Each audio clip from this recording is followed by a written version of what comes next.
Good afternoon, everyone. Peter MacArthur with you today. I'm your studio host for the footy today on Radio Eastern. On EFL Sunday, it's time for the match of the round. Let's cross to our team and go local for your footy.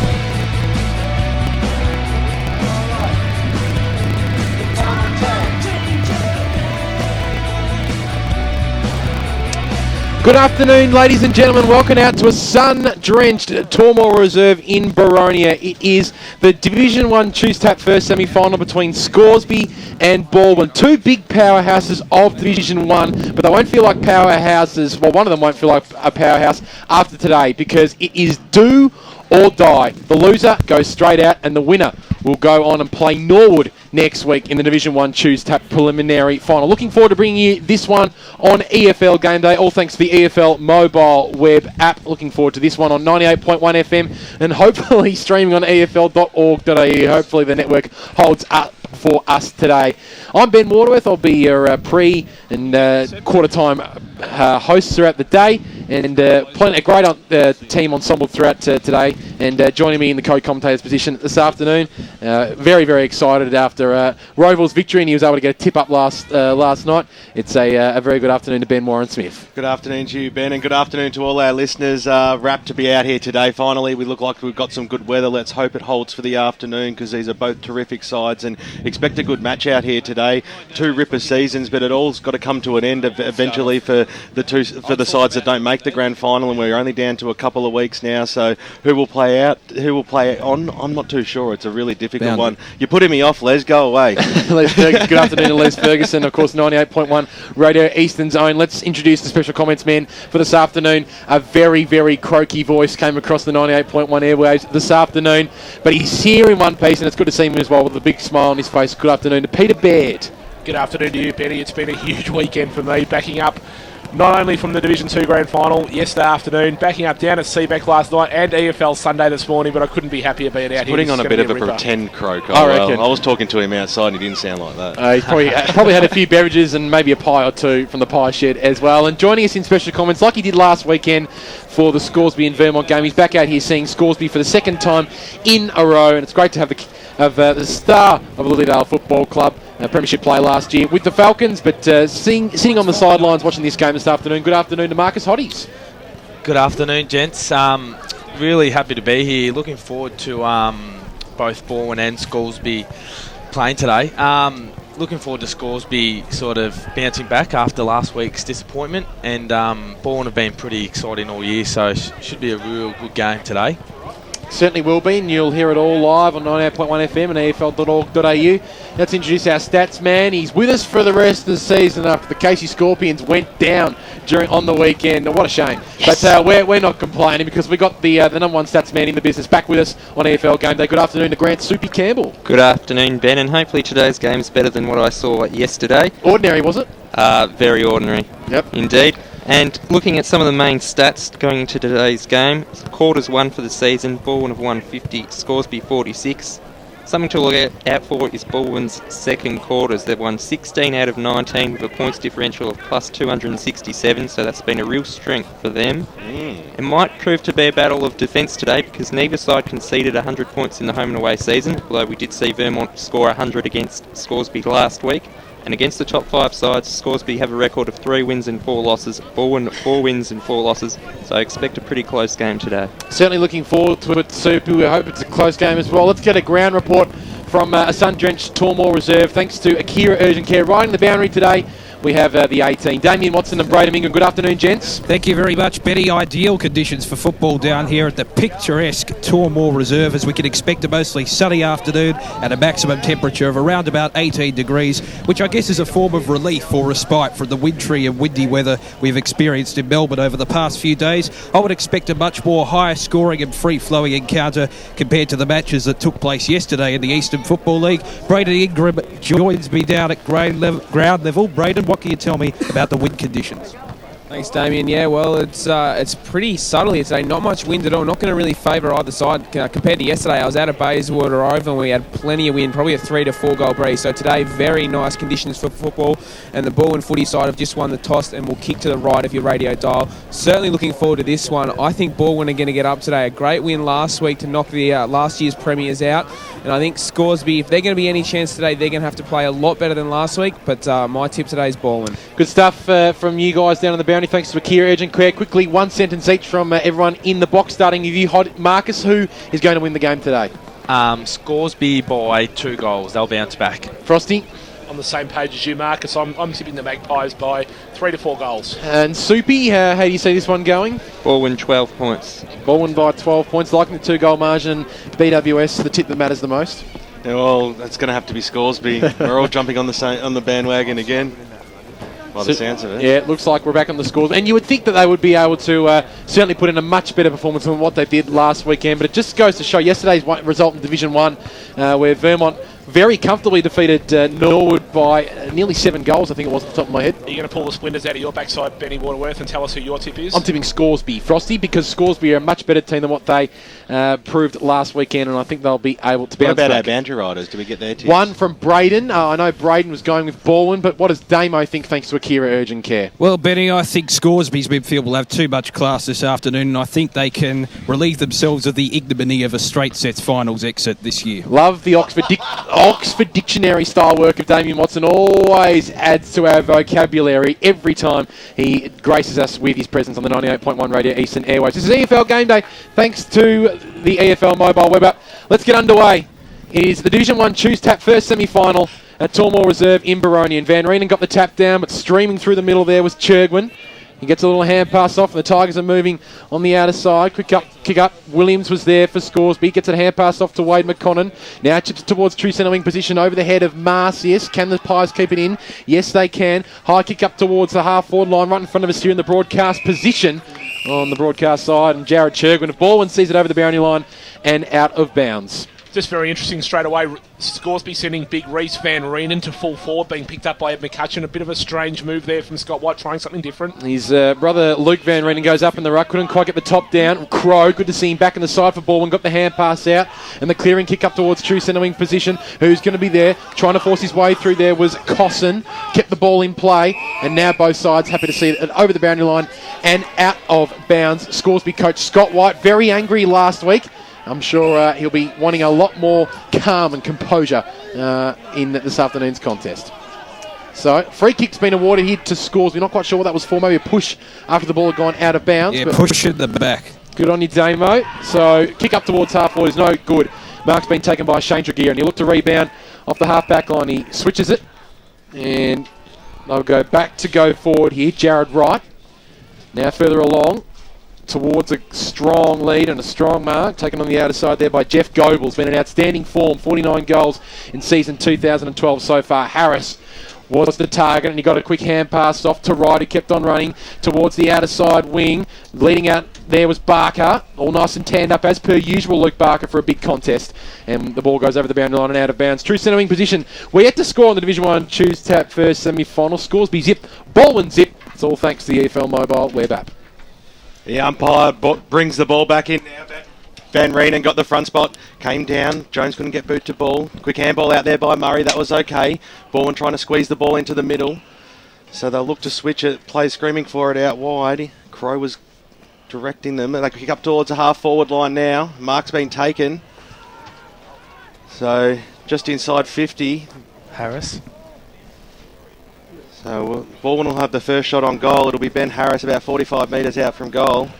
You can just tell already Balwyn's ball movement. You know, like they're one of the best teams in the league with the disposal, and if they get free, they'll cut Scoresby up. And the other thing you can really tell is they've made it a focus of trying to get the ball into the hands of Shane Tregear coming out of half-back. Twice now they've used him to do that with his damaging left foot. Why wouldn't you? Long surging kick by Harris. He pushed it to the left-hand side. It stayed that way. Eventually goes through for a rush behind. That's the first on the Bendigo Bank scoreboard for the afternoon as we cross the 3-minute mark. And it's one behind to the Balwyn Football Club. Scoresby yet to score. Let's cross down to Damien Watson, thanks to Akira Urgent Care. Thanks, BWS. Starting the match match on the bench for Scoresby is Lucas Gibbons, Paul Chadwick, Ben Bronskiest and Adam Bronskiest, and Braden with the Balwyn bench. For Balwyn, Matt Murray, Ben Turner, Liam Fraser and Jaden Godfreyson. Good on you, boys. Thanks to Akira Urgent Care. As the ball from the kick out from Thomas Warby's boot goes into the middle of Tormore Reserve, and we'll have a stalemate. The ball up. Question off the SMS 0419654082. Ask Marcus Hoddies how he hit them on the golf today. Superstar reminds me of a skinny Dane Swan. Thanks, Ben. We'll get Marcus's opinion on that very shortly as the ball's back in the middle. Players converge on the footy now. Was that Ben Power? I'm not sure. We had a charity golf day for Lillardale Football Club for Leukemia Foundation this morning, and I didn't hit him great. Excellent. Excellent. Well, there's always room to improve as Van Reenen got the tap down. A high kick forward by that man in Gilchrist to no avail. Trying to force his way through was Charlie Hendry, but he was dispossessed of the footy, and Wade McConnell rebounds off half-back. Goes up towards half-forward. No one able to quite take it there. And we'll see a boundary thrown on the outer side. And we'll bring you those update scores from around the grounds very shortly. And I've got a break and play. I'll just get them organised. I do have them. I know Park Orchards defeated Surrey Park in the under-19s Division 4.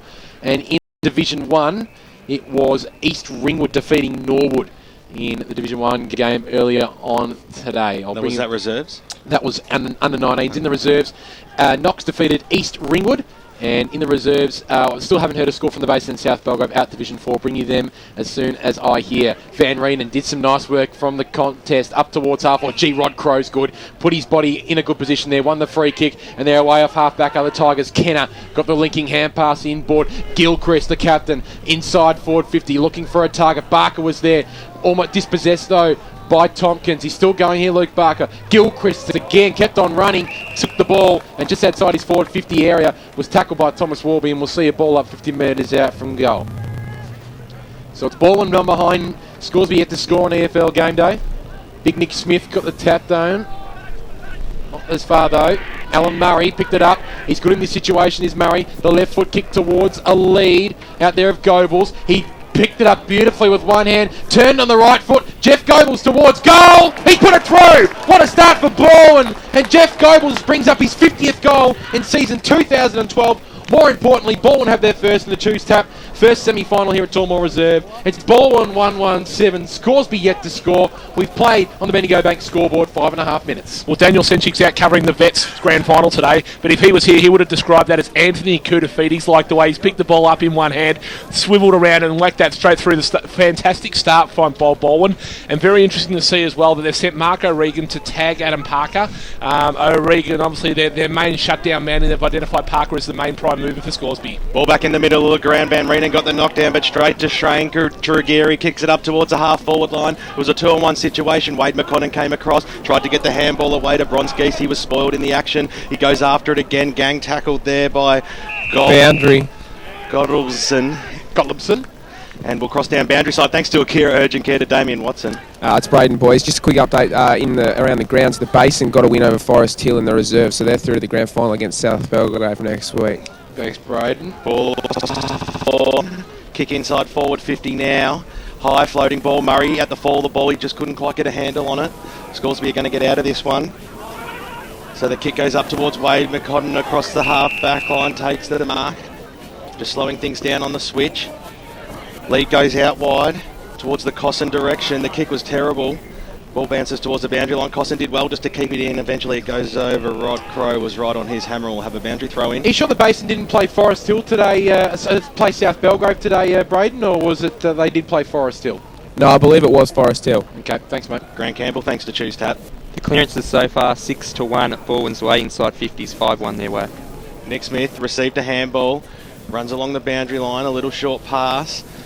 Right hugging that line. It stays in though, touched over the boundary line now to bounds. Hogle saw that over. In fact, there's been a free kick paid. Did you see what that was for, Frosty? No, I didn't, mate. Sorry, I missed that one. Might have been a bit too high. Well, the ball's been kicked up to the half-forward line for the Balwyn Tigers, fisted over the boundary line and out of bounds once again. Just those scores, BWS. East Ringwood defeated Norwood 76-37. Park Orchards defeated Surrey Park by 3 points. Knox defeated East Ringwood by 42. And the Basin had a win in the reserves at Walker Park. Pack forms from the stoppage. Hendry trying to break a tackle. He's not going anywhere. Chadwick has his measure and will have a bounce. I think it's Sanfilippo out there. McMahon, Ryan McMahon it is. So McMahon, far side of Tormore Reserve. Nice looking kick inside forward 50, fisted away. Hogle has the poise to go short. And Scoresby have got it in the back pocket. So they'll look to bring it out across to the broadcast side towards halfback. It's a dangerous kick as well. 2-on-1 in favour of the Tigers, but Bronskis did well to win it down. Warby off to Jaden Hogle on true centre wing, onto the non-preferred right foot. It's a good kick in the box position here was Van Reenen.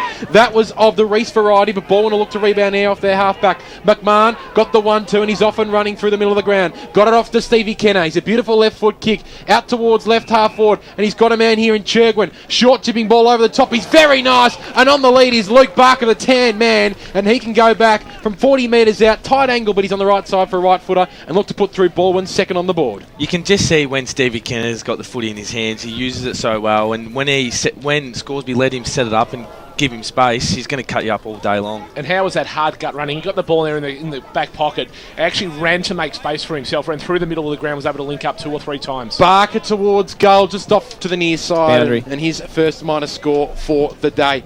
So 1-2-8, Balwyn. Scoresby yet to score. 9.5 minutes gone here on the Bendigo Bank scoreboard. The Basin did beat South Belgrave. I'm pretty sure, Braden, the Basin did beat South Belgrave today. Yeah, you're right. I just had a look at the record. You had it spot on. Oh, thanks, Braden. Much appreciated. So Warby, the general down back, plays to himself, goes out wide, went to Tompkins. Kick was short. It's okay. So Scoresby moving it on the outer side of Tormore Reserve.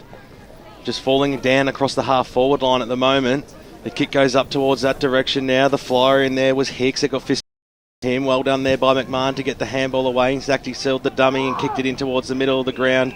And a good mark's been taken by Angelo Saldados. So it goes backwards to Murray. They're working their way through the middle of the ground now, linking up in handballs. Rod Crow, he might move it on to Sanfilippo. Does so now, gets the handball away. Sanfilippo balks one. He's going to kick it to the top of the goal square. In fact, he had a player running in, Marco Regan. His kick was an absolute grubber. It found a Scoresby teammate, and he kicked it outside forward 50. And mark's been taken out there by Paul Chadwick, so they got out of danger a bit there. Balwyn moving the ball nice and quickly. Chadwick, hopefully he's got some sunscreen on this afternoon. Goes short. So they move the ball to the broadcast side. The kick wasn't too crash hot. It was intended for Chris Hogle. He had to be good. Luke Van Reenen lended some support. Kicked it up towards the half forward line. Goldsworthy was the target over the back. Milhughes and created the spoil. They go inside forward 50 now. The Magpies, which way is this ball going to bounce? Balwyn look like they might have the numbers. Bronskis works his way to the front. Gets a handball away. Hogle snaps it. It goes as high up as it does long in the forward pocket. Balwyn have got the numbers. They're going to clear this one out. Liam Fraser gave the handball over the top. That was okay. Found Wright, back to Fraser, and now on the left boot, Jared Wright kicks it along the wing, and Balwyn have got the numbers. They kick it in towards the middle of the ground. The kick had to be centimetre perfect for Hardeman. It bounced to him. He went after it again, but copped one in the back from leg. So we've got the free kick. Almost in the middle of the ground, got the handball across to his captain in Gilchrist. He kicks it up towards the half forward line. It eventually bounces inside forward 50. Murray comes across there, couldn't receive the handball. Van Reenen trapped it. He was gang tackled. Goldsack's in there as well, wearing the number 9 again this week. Chadwick's calling for it in the middle of the ground. The ball goes over the top of his head, cutting across is Brad Jones, takes a good mark. They've got players right out wide in. David Marcia screaming for the ball. He's going to take the mark now across the half-forward line. He was given a little bit of space there. Players streaming forward. Warby creates a lead. He ignores that. Goes back into the middle of the ground. So Cross is a short option if he wants him. He's going to take him now, so Cross can go on with it. He turned his back on the play. He's had plenty of the footy early, Cross. Been very instrumental. Just not the same fluency in their ball movement as what Balwyn have at the moment. Cosson's just come onto the ground, so the extra player was created. So they gained another 10 metres. They're about 55 metres out from goal. Warby, he was almost there for the receive. Cosson goes short. Jones in the middle. They've done this well, Balwyn. They've worked it out.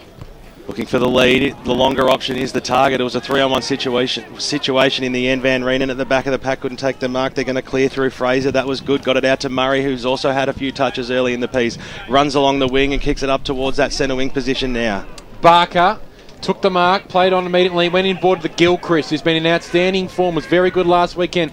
Switches the play, an interesting choice from the captain. He was looking for Harris. Will the ball stay in play for him? He did well to paddle in front of himself on true centre wing. He'll switch onto the left foot and kick up towards half forward, but it's all Scoresby. Cosson was there, almost taking him in front though, was great Murray. Mark. Alan Murray's taken a great mark coming across, and he'll kick from about 45 metres out, tough angle, and we'll look to put through Balwyn's third goal. Is it Alan or Matt? Might be Matt Murray. Might have been taking the mark on the outer side. It's Matt. Just Balwyn have all the answers at the moment.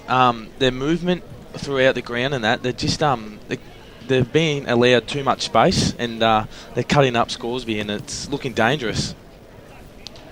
So Matt Murray only played the 4 senior games for Balwyn this year, but he's got an opportunity on the big stage.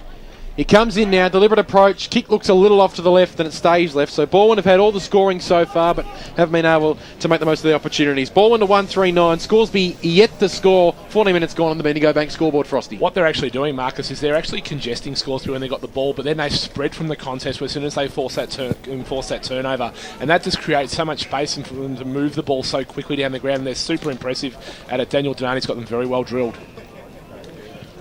Adam Bronskiest from the kick in now. It was a long kick, holds up in the breeze a little bit. The handball across, that was good play. Gibbons moves it on nicely to Hogle, has a bounce, then chips it up towards the half-forward line. The kick was ordinary in the end. Put Marcius under a lot of pressure, got the handball away to Hicks, but then backed it up. Kirby McConnon gets his first touch. Handball over the top. Great running by Jaden Hogle. Inside forward 50. The kick goes towards the Ben Bronskiest direction. He had one bite. He has another go at it as well. Van Reenen's in there, got the handball away. The umpire's paid a free kick. It'll go to Ben Bronskiest in the end, and he was quickly up after getting knocked down, and Ben Bronskiest will have a shot from about 25 metres out directly in front. He's going to lift on the big stage, Frosty. Today's his day, surely. The thing about Scoresby, though, the delivery inside 50 is very sloppy, and that was a trademark of their game last week, but they really let themselves down in. They really need to work on that and make sure they keep hitting a target. So Benny Bronskiest to kick Scoresby's first of the afternoon. It was sloppy off the boot. He might have scraped it in, no, or pushed it to the left-hand side. So very disappointing kick there by Ben Bronskiest. You build them up and they let you down. Minor score on the board to the Scoresby Football Club. They are that one behind. Balwyn 139. Grant Campbell, thanks to Choose Stats. Some stats that matter early. The clearances are 9-1 in favour of Balwyn. Inside 50s 10-5 their way. Well, Stevie Kent is searching, kick in the middle, found Ryan McMahon, and Hendry kept on running off half-back. He receives the ball now and goes long inside 50. Goebbels in position A. Took a very strong mark. Balwyn looking dangerous inside forward 50, and he can go back and try and convert. Some good work done by the Tigers off half-back. I was just saying to Marcus off air just then that you watch Stevie Kenner, as soon as they get that ball deep in their last line of defence, he just takes off and he creates options for them going through the ground. They didn't use him that time, but he's probably run good 300 metres in just to try and create that option, and he's just going to be such a hard man to match up on today. And those little things, that's what gets you wins in finals, just the little 1%ers. So Goebbels, who's booted his 50th goal for the year, arguably the best centre-half forward in Division 1 in 2012. Comes in now from 50 metres out. It's a spud. Absolute shank off the boot. Might work out okay, though, for the Tigers. The ball's still in play. Now it sees it over in the left forward pocket, 20 metres around from the Balwyn goal. Daniel Breeze has got to be up there in maybe one of the best centre-half forwards. I tell you what, the day we saw him against Knox, he was outstanding. You have something to say about that? Umpires put out a from the ruck contest, and it will go the way of Luke Van Reenen, who's had a fair bit of the footy early on. Not to try and have a bit more of an impact after last weekend's disappointing showing. He switches to the left back pocket, and here's the reverse Foss in Paul Chadwick. 24 years of age, but with a very bald scone. He goes off now, and kick from leg towards Bronskiest to the Ben variety. Well done by B Squared. Put his head over the footy and won himself a free kick on true centre wing. B Squared in more than one way today, because there's two B Squareds there, two Bronskiests out there. Certainly is. Adam Bronskiest getting an opportunity today. First game, I think, for the season for Adam Bronskiest in the seniors. He goes in board to Sean Cross, who's had a fair bit of footy off half-back. We'll look to use him at every opportunity. Very classy player. Kick looking for Cosson, but Gilchrist over the top was able to affect the spoil. Kick forward, though, from Parker, was smothered off the boot. And in that contest, Balwyn were able to receive a free kick and look to rebound off half-back. On the Bendigo Bank scoreboard, it's Balwyn 139, Scoresby 1 behind, 17.5 minutes gone in the first term. Milhusen went backwards to Harris, who saw a player out wide. That was a good option too, because Tregear's out there all by himself. Balwyn, as they've done so well already, they've been able to rebound it quickly from half back to half forward, and that's where the ball is now, inside forward 50. Goebbels down on hands and he's got the handball over the top. In there, though, is Tompkins for the Magpies. He's got a switch on. He kicks it towards the cross direction over his head. Sanfilippo created the spoil. Van Reenen on hands and decks goes back to cross. He's got to squeeze a possession out of this. The kick was absolutely terrible, chopped off by O'Regan. The Tigers across the half-forward line, kick it inside forward 50. The kick goes wide. It was intended for Barker. He eventually keeps it in, but the boundary umpire said just stepped over. So across the half-forward line, 50-metre arc. It's on the Balwyn end of the ground. They currently lead it by 8 points. 4 scoring shots to 1. Beautiful day out here at Tormore Reserve. Get down here. Big crowd building. Smith worked his way to the front. Ball hits the deck again. Tregear's in there. The umpire telling them to get it out. Eventually he'll come in and restart it again. You'd think Scoresby would have a good advantage with Van Reenen against Smith in the ruck. You would think, wouldn't you? As the umpire throws it up, it comes down. They're going to get a clearance out of this Scoresby. Kick goes up, went into no man's land once again, chopping it off Liam Fraser. Got a few good possessions across the half-back line in this first quarter. Scoresby, though, through Adam Bronskis to have time just inside the arc. He has a bounce. He's got players out wide, and the Magpies are going to stream forward now. Oh, Harris was right out there. Just didn't catch my eye. So, and making their way up. Chadwick, come down from the back pocket. Takes it now, kicks it inside forward 50. The intended player was Cosson, but cutting across, taking a good mark. Wright has it now. Not really doing much with it. Just taking their time. Hendry has it. About 30 metres out from the Scoresby goal. Handball over the top. Fran Kenner. He was indecisive. Switches it out towards the Bendigo Bank scoreboard side of the ground. It was a good pass too. So Balwyn kick it up towards the half-forward line. It's a little bit kick-to-kick at the moment, the last couple of minutes. And Scoresby now through Goldsack. Kick it up towards the half-forward line. Hicks has got it on the outer side. Good to see him in the short sleeves this week on a warm summer's day. He's put me right off. So Chadwick has got the mark on true centre wing. He works hard, Paul Chadwick. Runs very, very hard. And that's a searching kick's a dangerous one, but it works out okay for Adam Bronskis. Takes the mark and swings onto that left foot. And the kick is good to McConnon, who marks and plays on looking for Ben Bronskis. The kick was ordinary. And Ed McCutcheon pounces on the loose football. Takes it on true centre wing and goes up towards half forward. Nicely met there by Goebel. Surely didn't have the footy user tackled. And he received a free kick. Definitely there. They were on then too, Scoresby. They were. So Goebels, who started this game hot, has got the mark, free kick I should say, on true centre wing position. It's allowed, the delay has allowed Scoresby to get numbers back, so there won't be any easy kicks here as Goebels goes short and finds Ryan McMahon right half forward. He's about 80 metres out from goal on the broadcast side. He brings it back towards true centre wing. The Charlie Hendry, big thumping kick towards the top of the square. Murray. Ball over the top, Murray.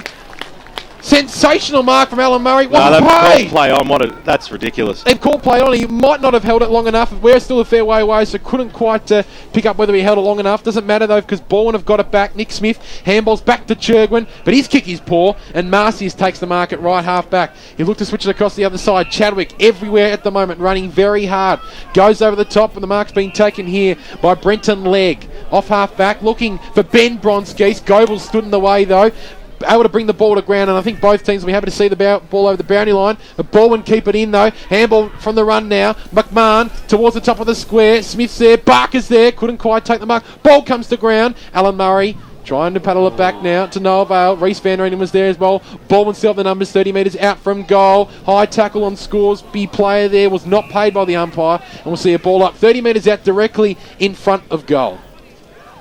So on the Bendigo Bank scoreboard, Balwyn 139, Scoresby 1 behind. 22.5 minutes gone on the Bendigo Bank scoreboard. Ball up in a dangerous spot here for the Scoresby defence. Umpires pulled out a free kick, and it will go the way of the Pies for a hold in the contest, in the ruck contest. So Reece Van Reenen is the recipient, and he goes out wide. Dangerous kick. Ben Harris was 50. Was there.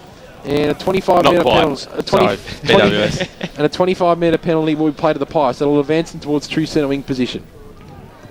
Pies just need the next goal to keep some momentum. They're actually quite lucky the Balwyn don't lead by more at the moment. Do players yell out 50 on the field to the umpire if they want the 25? Yeah, I haven't tried it, but I might. McConnon saw the ball over the boundary line and out of bounds. Let's cross down boundary side thanks to Akira Urgent Care. Thanks, Ben. As you can imagine, pretty warm down here, so we're seeing plenty of interchanges. So throughout the game, that's going to be an interesting factor. Thanks, Braden. Got a great spot today. Milhusen went short. Harris takes the mark. Set up towards the half-forward line. Just around the grounds, fabulous Phil Merton out there. 2-1-13 apiece between South Belgrave and Silvan. 15 minutes gone in the first term. Grant Campbell, thanks to Choose Tap Match Stats. Inside 50 so far, 17-5 Balwyn's way. Smith got the knockdown and went straight into the arms of Marcy as he got the handball away. Charging through was Charlie Hendry. Lost his footing, wrapped up in a tackle by Parker. The umpire will come in and bounce it. So true centre wing position, far side of Tormore Reserve. It's a packed house out here today. Great crowd, yeah. They're a great hosting club, the Boronia Football Club. Umpire throws it up now. Van Reenen of the Reese variety got the knockdown. The kick goes up towards the half-forward line for Scoresby. Hicks had to beat two players, rushed over the boundary line and out of bounds. In fact, the umpire's come across and he's paid a free kick that will go to Hicks. So yeah, there was a push by Milhusen and afterwards, and the umpires are red hot on silly pushes or silly things that happen after the ball's gone out of bounds when the ball's dead. It seems pretty tiggy touchwood, but the ball goes into the middle of the ground now. It was intended for Goldsack. He got dispossessed. The ball's still bouncing. Charging out for it now was Hardeman, got the handball over the top. They're working it out. Crow goes backwards to go forward. Sanfilippo kicks it up towards the half-forward line. They've got players by themselves. That was good play there. Running through McMahon. He's got a short option on into the pocket. The kick wasn't crash off because Tompkins had the front spot. He handballs it over the top. He found Mark Williams. They're going to clear it now, the Magpies. They go to Chadwick. They've got players out wide. The kick has to be spot on and stay in. Wade McConnon takes it on true centre wing position. Kicks it backwards. Then Kirby McConnon. Been relatively quiet already in this first term as the siren goes, and a relatively short one here in the first quarter of the Division 1 semi-final. Only 24 minutes. So, well, it's a low-scoring affair out here, but it's a classic match already. We know that it's going to go right down to the wire. Balwyn taking on Scoresby, and it's the Tigers 1-3-9 leading Scoresby 1 behind. Interesting quarter. Oh, it is, and probably the scoreboard doesn't actually reflect how it's actually attacking brand of football that Balwyn actually played that quarter. You'd think that both teams were trying to shut the game down and force it into a real arm wrestle or a strangle, but that's not the way Balwyn played. Every opportunity they get, they tried to slow down the run of Scoresby, but then hit them on the counter-attack, and they were very good at it, and Scoresby are very, very lucky they're not 5 or 6 goals down at quarter time in this game. Yeah, I agree, Frosty. I reckon Scoresby would be pretty happy considering the quarter they had. Balwyn had a lot more of the play, and you just see when Scoresby do move it quick and through the middle. They're just so stagnant. They can't get any fluency or run together. They can't link and get that ball inside 50. And then the other thing that's really let them down is their ability to hit a target as they take the ball forward.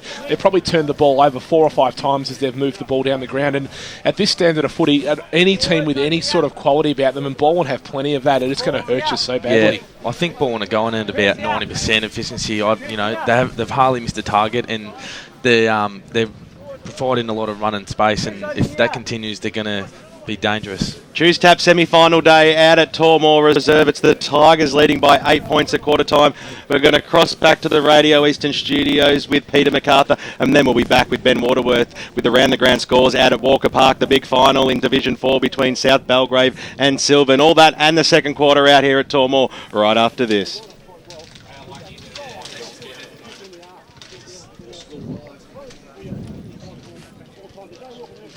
Your budget's too tight? Never fear, because the team at T&B Window Warehouse has the right solution for you. We have surplus windows to suit the needs of any budget. We're located at 120 to 124 Bayfield Road East, Bayswater North. Give us a call, 8727 7506. That's 8727 7506. T&B Window Warehouse. Don't forget the name, part of the EAL and AW Transport Group. Number 1 in window transport. Program sponsor. In desperate need of some windows but your budget's too tight? Never fear, because the team at T&B Window Warehouse has the right solution for you. We have surplus windows to suit the needs of any budget. We're located at 120 to 124 Bayfield Road East, Bayswater North. Give us a call, 8727 7506. That's 8727 7506. T&B Window Warehouse. Don't forget the name, part of the EAL and AW Transport Group. Number 1 in window transport. Program sponsor. Sudden fever, aching body, sore throat, chills, nausea, headache, dizziness. It sounds like you need medical assistance and urgently. It's difficult getting an immediate appointment with your GP when you need care fast. So come to Ikira Urgent Care, where you don't need an appointment and you don't have to wait. And they're Australia's first walk-in medical and emergency clinic. Walk in at 157 Scoresby Road, Boronia, or call them on this number, 9839 3333. That's 9839 3333. Ikira Urgent Care, your health, your destiny. On EFL Sunday, it's time for the match of the round. Let's cross to our team and go local for your footy. Welcome back out here to Tormore Reserve in Boronia. It's Balwyn 139 to Scoresby 1 behind. We're just talking off air. The only goal kicker for Balwyn so far is Jeff Goebbels. He's kicked 1 goal straight. He had an opportunity to kick his second, but unfortunately wasn't able to do that. Let's cross to Grant Campbell with some stats that matter from that first term. The clearances were 9-6 for the quarter in favour of Balwyn, but they did lead that 9-1, so Scoresby came back with the last 5. It's been a very uncontested game mainly. The contested possessions 33-32 Scoresby's way. The uncontested possessions 56-45 Balwyn's way. The inside 50s tell the true story of the quarter. It was 18-5 in favour of Balwyn. They didn't take advantage of that, especially their marks inside 50. They won that 4-0, but from those 4 shots they kicked 3 behinds, also had that missed shot towards the end of the quarter. The tackle count is only 9-7 in favour of Scoresby's way, which shows you not much pressure, a lot of uncontested kicking, really the main focus of that quarter. Certainly was. Thanks to Grant Campbell. Thanks to he's brought to you today by Yarra Valley Water. Be smart, choose Tapper. Keep on bringing you the finals series. Just a couple of around the ground scores. South Belgrave, it was 2-1-13 apiece, but South Belgrave have kicked ahead just a little bit at quarter time. They lead 4-3, 26 to Silvan 2-1-13. Let's cross down boundary side. Thanks to Akira Urgent Care. Damo Watson has Scoresby coach Scott White. Indeed I do, Betty. Scotty, a surprisingly low-scoring contest in that first term. What did you tell your Chargers at quarter time? Oh, look, I think our skills have got to be a fair bit better. I think we turned it over a fair bit, which is disappointing. We've also got to watch their switch as well. They're very good at that. They get numbers behind the football. So we've just got to work hard once again at getting that one-on-one football and making sure we capitalise on our opportunities. And how are you going to combat Balwyn's defensive congestion in this second term? Oh, look, I think we've just got to work hard. I think our forwards could have worked a lot harder in terms of hitting up. We've just got to work as a cohesive unit. That's the important thing. Thanks very much, Scotty. Good on you, Damien Watson. Thanks to Akira Urgent Care. Scott White, always really good with his time. He's kind of got, he's almost got, besides the long hair, he's got a bit of DC Dan Senchik style sting look about him today, Scott White. But I'm sure he's not thinking about that whatsoever, because his team is down at the moment at quarter time by 8 points. And just repeating that other score, South Belgrave 4-2-26 leading Silvan 2-1-13. Marcus Oddis and Peter Baird in special comments on EFL Game Day today. Plenty of opportunities, plenty of switches going on, lots of free flowing play, and quite attacking Balwyn so far, gents. But they probably haven't capitalised on the scoreboard that much either. They haven't, and their structures are so much better at the moment than Scoresby. So the way they can set up in defence and just not give Scoresby that any space in their forward line has been really impressive. And as soon as they force that turnover, just the way they spread from the contest, I'm very, very impressed today, Marcus. Yeah, so have I, Frosty. Just the pressure they put on too when they don't have the footy. You know, Scoresby seem to be under pressure at times, and if this game continues like it did in the first quarter, then I think Scoresby might be in a bit of trouble. So hopefully they can find a bit of structure and kick some goals this quarter. It's cross down boundary side thanks to Akira Urgent Care, Braden Ingram. Thanks, Ben. I was out at the Balwyn huddle. Coach Dan Donati pretty happy at quarter time. The key stat he listed was the 19-6 inside 50s, and the fact that they had their opportunities, they just hadn't taken them yet. Wasn't that disappointed, but said this was the quarter that sets up the match. If they could come out and take the opportunities in this quarter, then they should be able to win this game. Thank you very much to Braden. Thanks to Akira Urgent Care. Umpire holds the ball aloft in the middle of Tormore Reserve to get the second quarter underway, and it's Balwyn once again getting the clearance through Harris. Gets a hand pass off to Gilchrist, and he's off and running along the outer side. Good Shepherd laid there to allow Gilchrist to go through. Kicks up towards right, half forward. Henry takes the mark, then got off to Sanfilippo. One way, then the other. Sanfilippo looking for Alan Murray over the top. Will land just short of him. Can the Tigers pick it up? No, they don't. Scoresby defenders happy to see it over the boundary line and out of bounds. We'll see a boundary throw in 30 metres around from goal. So if you just joined us here on EFL Game Day, it's Balwyn 139, Scoresby 1 behind on the Bendigo Bank scoreboard. Opening stages of the second term. Wade McConnon came through, tried to extract the football. Gilchrist put his head over the football. And they'll hold it in for a ball up 30 metres out from goal. Ben Waterworth, Ben Warren Smith, Peter Baird, Marcus Hoddies, Grant Campbell, Braden Ingram and Damien Watson with you for EFL Gameday today. The Choose Tap first semi-final pounced on here by the Tigers. Kick towards goal. Looks all right off the boot. Nicely done from the Tigers. And they have their second goal on the board. It's Christian Sanfilippo who's kicked the goal for the Tigers. And they go on to 2-3-15, leading Scoresby one behind. Just over 1 minute gone here in the second term on the Bendigo Bank scoreboard. Perfect start for the Tigers, gentlemen. Oh, fantastic forward pressure then as well. When they were at the contest, they forced Scoresby to have no option but to put the ball into space, and when they did that, Christian Sanfilippo just pounced on it and snapped truly, and that's exactly the start Daniel Donati was talking about at quarter time. He said that if they keep with their same work rate, they're just going to go from strength to strength. Ball back in the middle, no one got the clear tap out, but Van Reenen got it on the bounce and then kicked it up towards the half forward line. The kick wasn't too crash off, but he received the handball now from Parker. What a run by Luke Van Reenen, kicks it inside forward 50. It was a scrubber of a kick. He was running away old Justin Madden style out at Waverley Park through the middle and just didn't have enough gas in the tank, and eventually the ball paddled over the boundary line and out of bounds. He's one player they can get a lift from this week. He was very quiet last week in the game against Fairmont, and they'll be looking for much better output from him today. So it's in the forward pocket for Scoresby. Van Reenen got the knockdown. Nicely taken there by McCutcheon. Got the handball away. Put his teammate under a fair bit of pressure. Went back for the second time. That's all right. They're switching in the play across the back pocket here, the Tigers. Mark couldn't quite be taken by Crow. He wanted the boundary line. He got it in the end. Luck's of fortune. How much better did Balwyn look down back with Rod Crow back in there? He's an outstanding acquisition. You're a fan. No, he certainly does. He just provides them that bit of height and a bit of stability down there with his so calm under pressure, and they know they can go to him coming out, and he's just going to be able to nullify a big forward and be so creative himself. And the boundary throwing was recalled. So once again, thrown in, Van Reenen over the back, came down, Smith got the handball away to Gilchrist. The Tigers are going to get out of the danger zone here. The kick went up towards the go, Bibble's direction. He started really well in that first term. Ball goes over the boundary line and out of bounds. Member side, right in front of our Akira Urgent Care boundary riders, which will cross down to now, Damien Watson. Thanks very much, BWS. Spectators are still billowing into Tormore Reserve, and the Scoresby fans behind me are very parochial. I'm starting to feel intimidated on the boundary. Thanks, Davo. Oh, there's two words added to my vocabulary that I didn't know today. This is from a kid who's in year 12. Good luck, Damo, on the VC exams. Thank you, Ben. Don't worry, you got Braden Ingram down there. He'll be your security guard for the afternoon.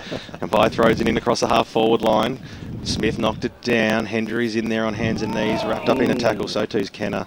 We'll have another bounce. About 70 metres out from goal. It's down Scoresby's end. They're trailing by 14 points. They've only kicked one behind so far. 3 minutes into the second term. Balwyn 2-3-15. The umpire throws it up now. Van Reenen knocked it down. Cross was in there. Got a handball across. High tackle's going to be paid here. It'll go the way of the Magpies and it'll go to Brenton Legg, always putting his head over the ball. Had a decent game last week in a side that went down.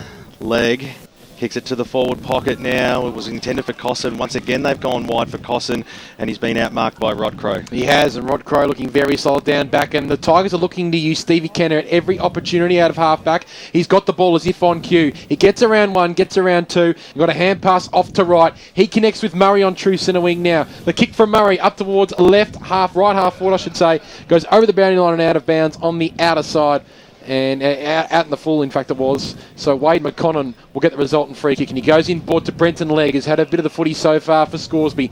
Inboard, it's a dangerous kick. A really ordinary kick. And it should be an extra 25 metres for a high tackle. After the mark was taken, the umpire's probably going to put the whistle away. And no, he is, in fact, going to pay the 25 metre penalty. So Lucky Van Reenen was the guy who came across and gave Charlie Hendry one to go after taking the mark. So Hendry advances another 25 metres in the middle of Tormore Reserve, and he'll look to go towards the right forward pocket. Barker was the target. Good thump away though from Tompkins, who always wears the long sleeves. Barker paddles it forward only as far as Major, and both players see it over the boundary line and out of bounds. Right forward pocket, 30 metres around. Braden Ingram, thanks to Akira Urgent Care. Ben, we saw last week Scoresby in about the third term turn the ball over in the centre corridor multiple times, and it's happening again to them today. They're really going to need to fix that up, otherwise they're going to be in trouble. Good stuff, Braden. Thanks to Akira Urgent Care. They'll have the ball in the left back pocket here. It's Cross, got a hand pass off to Legg. Now Cross again. Hand passes further afield, looking for his teammate that time. in McConnell, but the ball goes over the boundary line and out of bounds. Now, Marcus, you play in the midfield for Lilydale, of course, but the mindset of the Scoresby, is it a mindset being led to the ball like they are by Balwyn at the moment? Yeah, it is a bit of a mindset. They've just got to play one-on-one footy because the Balwyn midfields are, they're probably on top at the moment, so they've just got to play one-on-one and, just beat them. They might have an opportunity here, the Pies. As Kirby McConnell got a hand pass off to Sean Cross. Goes long towards goal and through. Beautiful kick from Sean Cross from outside 50. He gets Scoresby's first goal of the day at the 6-minute mark of the second term on the Bendigo Bank scoreboard. Scoresby 1-1-7, Balwyn 2-3, 15 in the second term. They desperately needed that one. They certainly did, and that's probably the first time we've seen Scoresby break the lines with a little bit of run and carry. It's something they haven't been able to do. Balwyn have been able to flood numbers back, but that time they were able to really break from the contest fast. And when you can do that, guys like Cross and McConnell can really split the game open. They need more of that to get back into this game. There's a free kick being paid in the middle of the ground. I think there was too many Balwyn players in the centre square. So Luke Van Reenen, the recipient, just bangs it on his boot inside forward 50. Kick looked for his brother Reese. He couldn't quite take the mark. O'Regan's in there for the Tigers. McConnell's also there. The umpire will come in and bounce it about 50 metres out from goal. Scoresby's end. Just repeating those around the ground scores at quarter time. South Belgrave 4-2-26, leading Silvan 2-1-13. Umpire threw it up, knocked down. It came straight into the arms of Williams. He couldn't get a clear kick. McMahon was wrapped up in a tackle. The umpire will come in and bounce it again. So it's about 40 metres out from goal now. Scoresby trailing by 8 points. We also have Andrew Wiles out at the BJS Veterans Grand Final today between Kilsyth-Mooroolbark. Stay tuned. Balwyn. Well, they might receive a free kick here. Going out of the back line. I think it's McCutcheon out there. Might even be Fraser. No, in fact, it's Gilchrist. Third time's the charm. Goes out wide and moving the ball forward. This time it's taken by Ryan McMahon. Just waiting for players to come up. The lead is on now. Hardiman made space. The kick was quickly chopped off there. Hogle comes in. He eventually got tackled. Played for a free kick. The umpire said play on. Wade McConnell's in there also. Warby was there too, lending some support. The Magpies have the numbers, but Balwyn are going to get out of this and they're going to go forward. Gets it back to Gilchrist. He swings around one over the top. The handball is to Gilchrist now. He's got players out wide. He went for his opposite boot. Good kick off the ground that time there by Tompkins. It goes out towards the wing position. Hogle's going to lead the foot race here. Gilchrist needs to make amends. In fact, now he's just given away a free kick. So He's been good, Jaden Hogle, in this game so far. He's got plenty of the footy. Gets the handball across to Chris Hogle, and what a beautiful pass that was. Inside forward 50, Bo Costin out in front. Well, they've been kicking it to him in the pocket. Finally, he leads down the guts and takes a good mark. That's probably the first time, or other than before when they were able to split the lines, that they've actually been able to hit a target inside 50 then. And they seem to be starting to settle now and be coming back to that Scoresby of old we've seen over the last, or throughout this season. And if they can do more of that, they're going to cause Balwyn some problems. Distance won't be a problem. Comes in now, Cossin. He'll kick from the 50. It's a nice looking kick over the boot. Straight over the goal umpire's head, and Scoresby have got their second goal on the Bendigo Bank scoreboard, and it's only a 2-point ball game at the 9-minute mark. Balwyn still leading it though, 2-3-15. Scoresby 2-1-13. I think Scoresby's midfield is slowly getting on top. The guys like Parker, Marcius, Cross, Chadwick. I expected big games from them today after last week's effort, so they're slowly getting on top. Grant Campbell, thanks to Choose Tap. That was in fact Scoresby's first mark inside 50 for the game. They lead the inside 50 count this quarter 5-2. So, Bo Costin kicks his 21st goal of season 2012, perhaps his most important. Can it get the Pies going?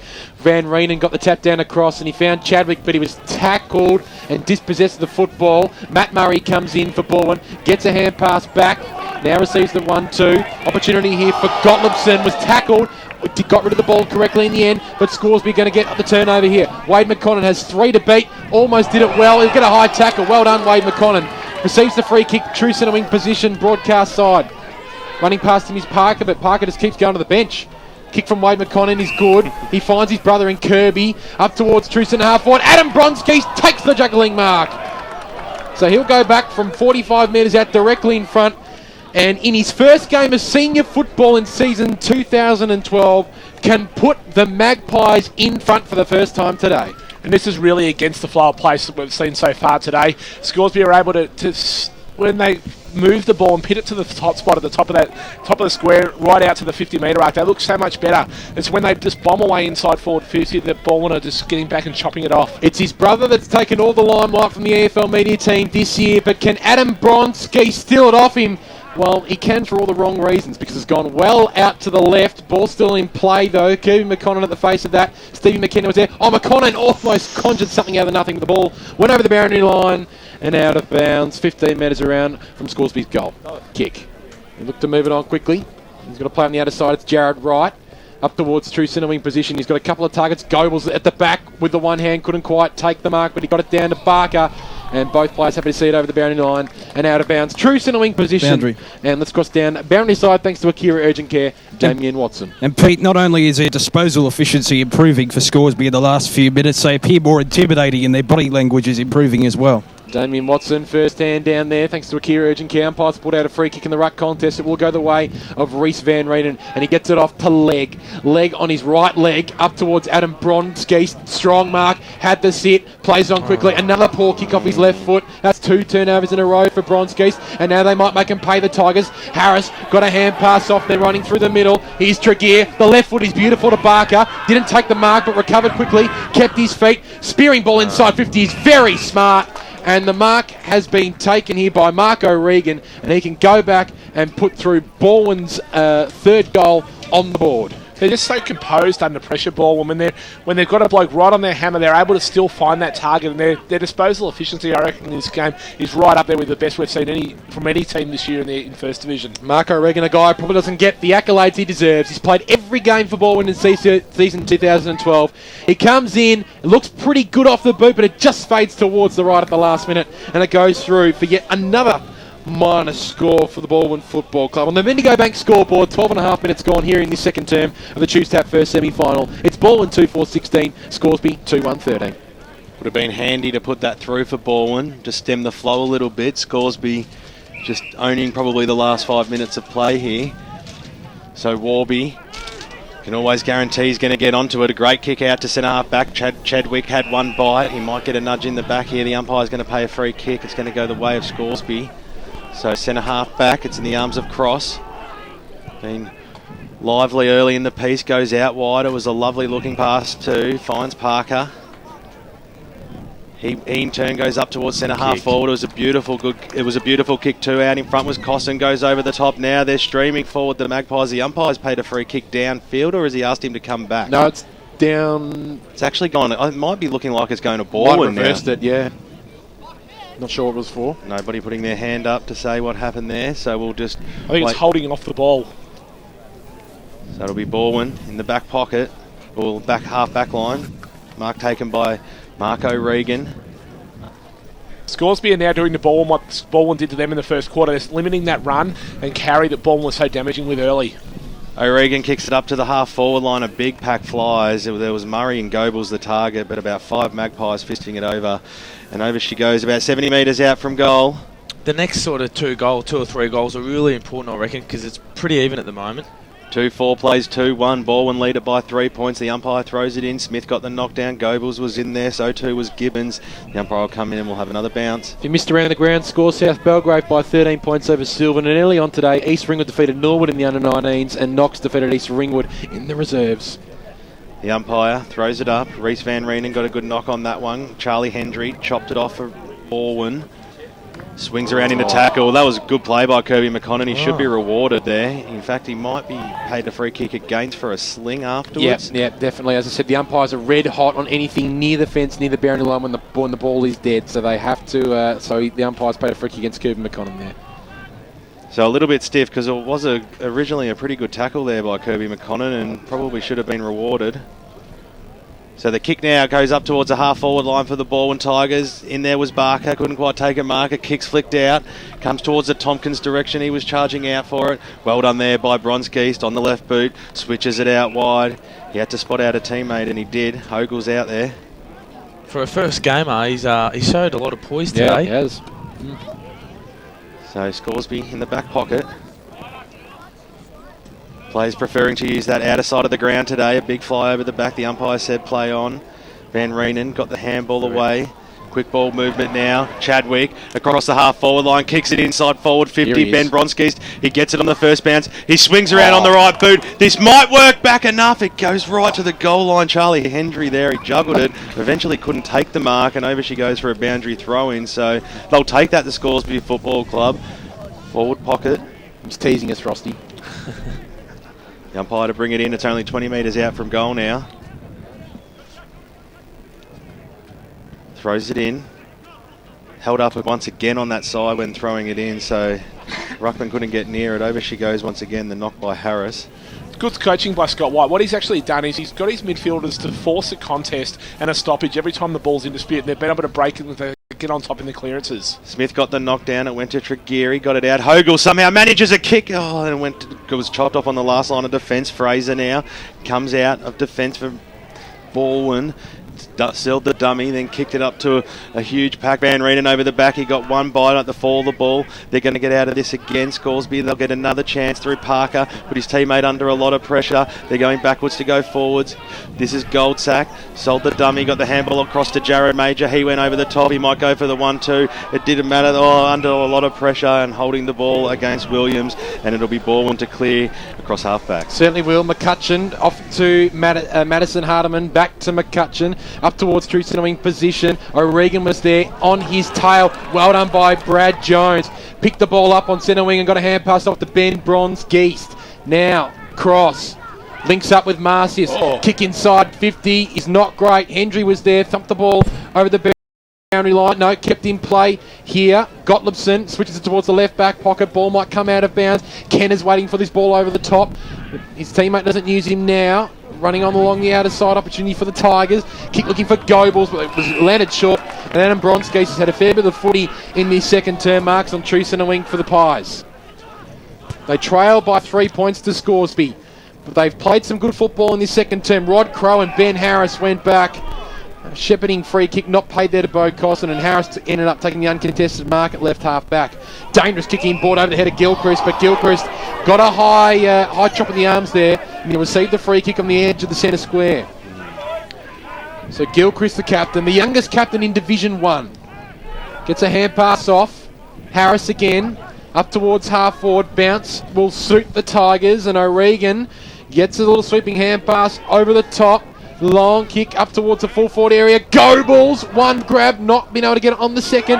Here's an opportunity for the Tigers. They can't quite get there, and Scoresby will be happy to take it over. No, they won't. They'll go up towards halfback. Probably should have taken it over in the end because the mark's been taken on Shane Tregear. Now, it's a beautiful left foot kick. What does he do to this one? Barker's at the back, but the ball goes well into the hands of Reece Van Reenen, and he takes the mark in the left half back. It's Balwyn 2-4-16, Scoresby 2-1-13.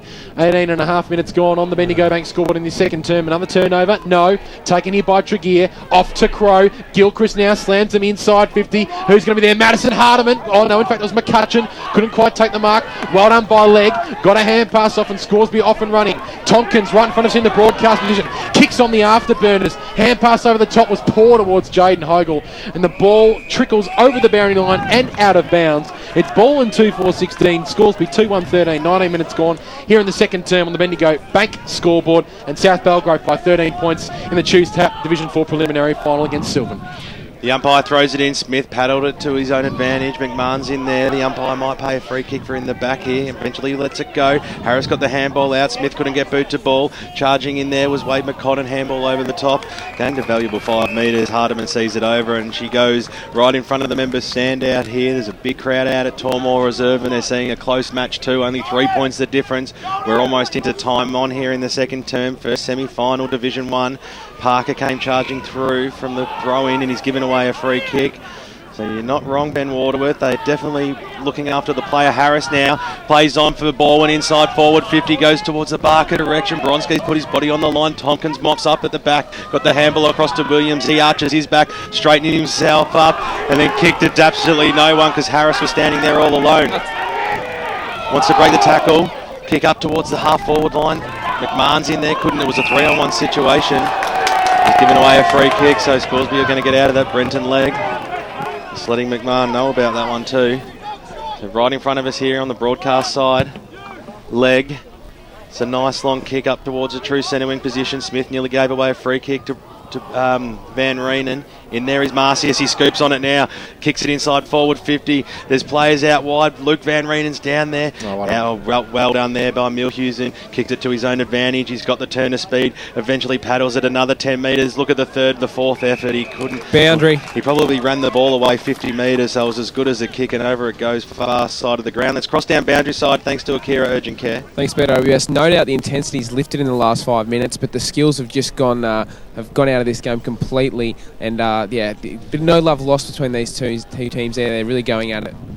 Thank you, Braden. The umpire threw it in, letting the play go. Williams is in there. So too is Gibbons. The umpire will come in and restart it again. Grant Campbell, thanks to Choose Tap. Not too much differences in the stats this quarter. Inside 50s now 9-8 Scoresby's weight. Balwyn winning the clearances though 12-6. Smith got the knock down. Walby has it now for the Magpies. He's been relatively quiet, but he's got clean skills. Kicks it inside forward 50, and like we've mozzed them for most of the afternoon already, kicks it out of bounds on the full.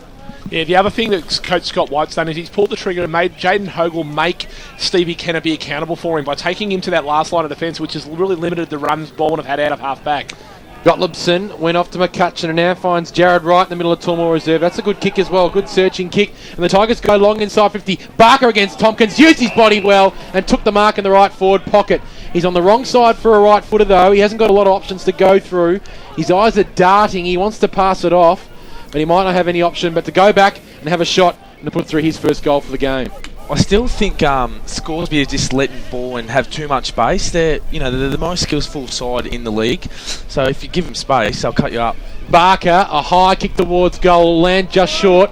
Go Bulls! Big fly from behind. Scoresby defenders led by Mark Williams. Happy to see that one over for a minus score. Balwyn 2-5-17. Scoresby 2-1-13. 22 and a half minutes gone in the Bendigo Bank scoreboard here in the Division 1 Choose Tap first semi-final. So Bronzegeist once again kicks it in. Back pocket. Jones. Pye just wanting to move the ball on. Kick goes now towards the half-back line now for Scoresby at the fall. The ball leg was the first to meet it. He needs to get boot to ball. Handball over the top. McConnon's in there. He in turn got a handball away, chopped off by Gilchrist. Now the Tigers go inside forward 50. Cosson's down there for the Magpies. They're going to get out of this though. Balwyn. Churgwin wrapped up in a tackle and will have a bounce about 40 metres out from goal. Only 2 goals scored for each side. 23 minutes gone into the second term. Cutthroat final. The winner will go through next week. Taken out of the ruck there by McMahon. His kick was smothered. Ball bounces out. They're going to get away with this. McConnon's out wide for Scoresby. Can he trap it now? He was wrapped up in a tackle there. That was a good bit of play there by Matt Murray. The umpire will come in and bounce it about 70 metres out from goal. In the BJS Veterans Choose Tap Grand Final, ripping crowd according to Rod Cordwell. Mooroolbark lead 1-4-10 to Kilsyth 1-2-8. The Fossils looking after the Fossils again. Most certainly are. He'll appreciate that comment, Frosty. The umpire threw it up. It comes down towards the Parker direction. He scoops on it now on the left boot. Kicks it up towards the Chadwick direction. The ball wasn't too crash off of him. Harris now for the Tigers. Goes backwards to go forwards. Our technical connection. And the ball's been marked across the wing position. McCutcheon. He was put under a lot of pressure, had to go in hard. Bronzegeist and Chadwick are in there. The umpire said it was a high tackle, so a free kick will go to Balwyn. Just outside the centre square, far side of the ground, it'll go to Ben Harris. He's been good in the last probably 5 to 10 minutes. Yep. Got a lot of the footy.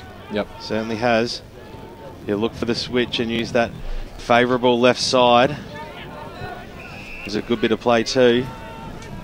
Mark's been taken by O'Regan. He kicks along the wing position. Hardeman had front spot. That was good. The Tigers go forward out in front of Goblibson.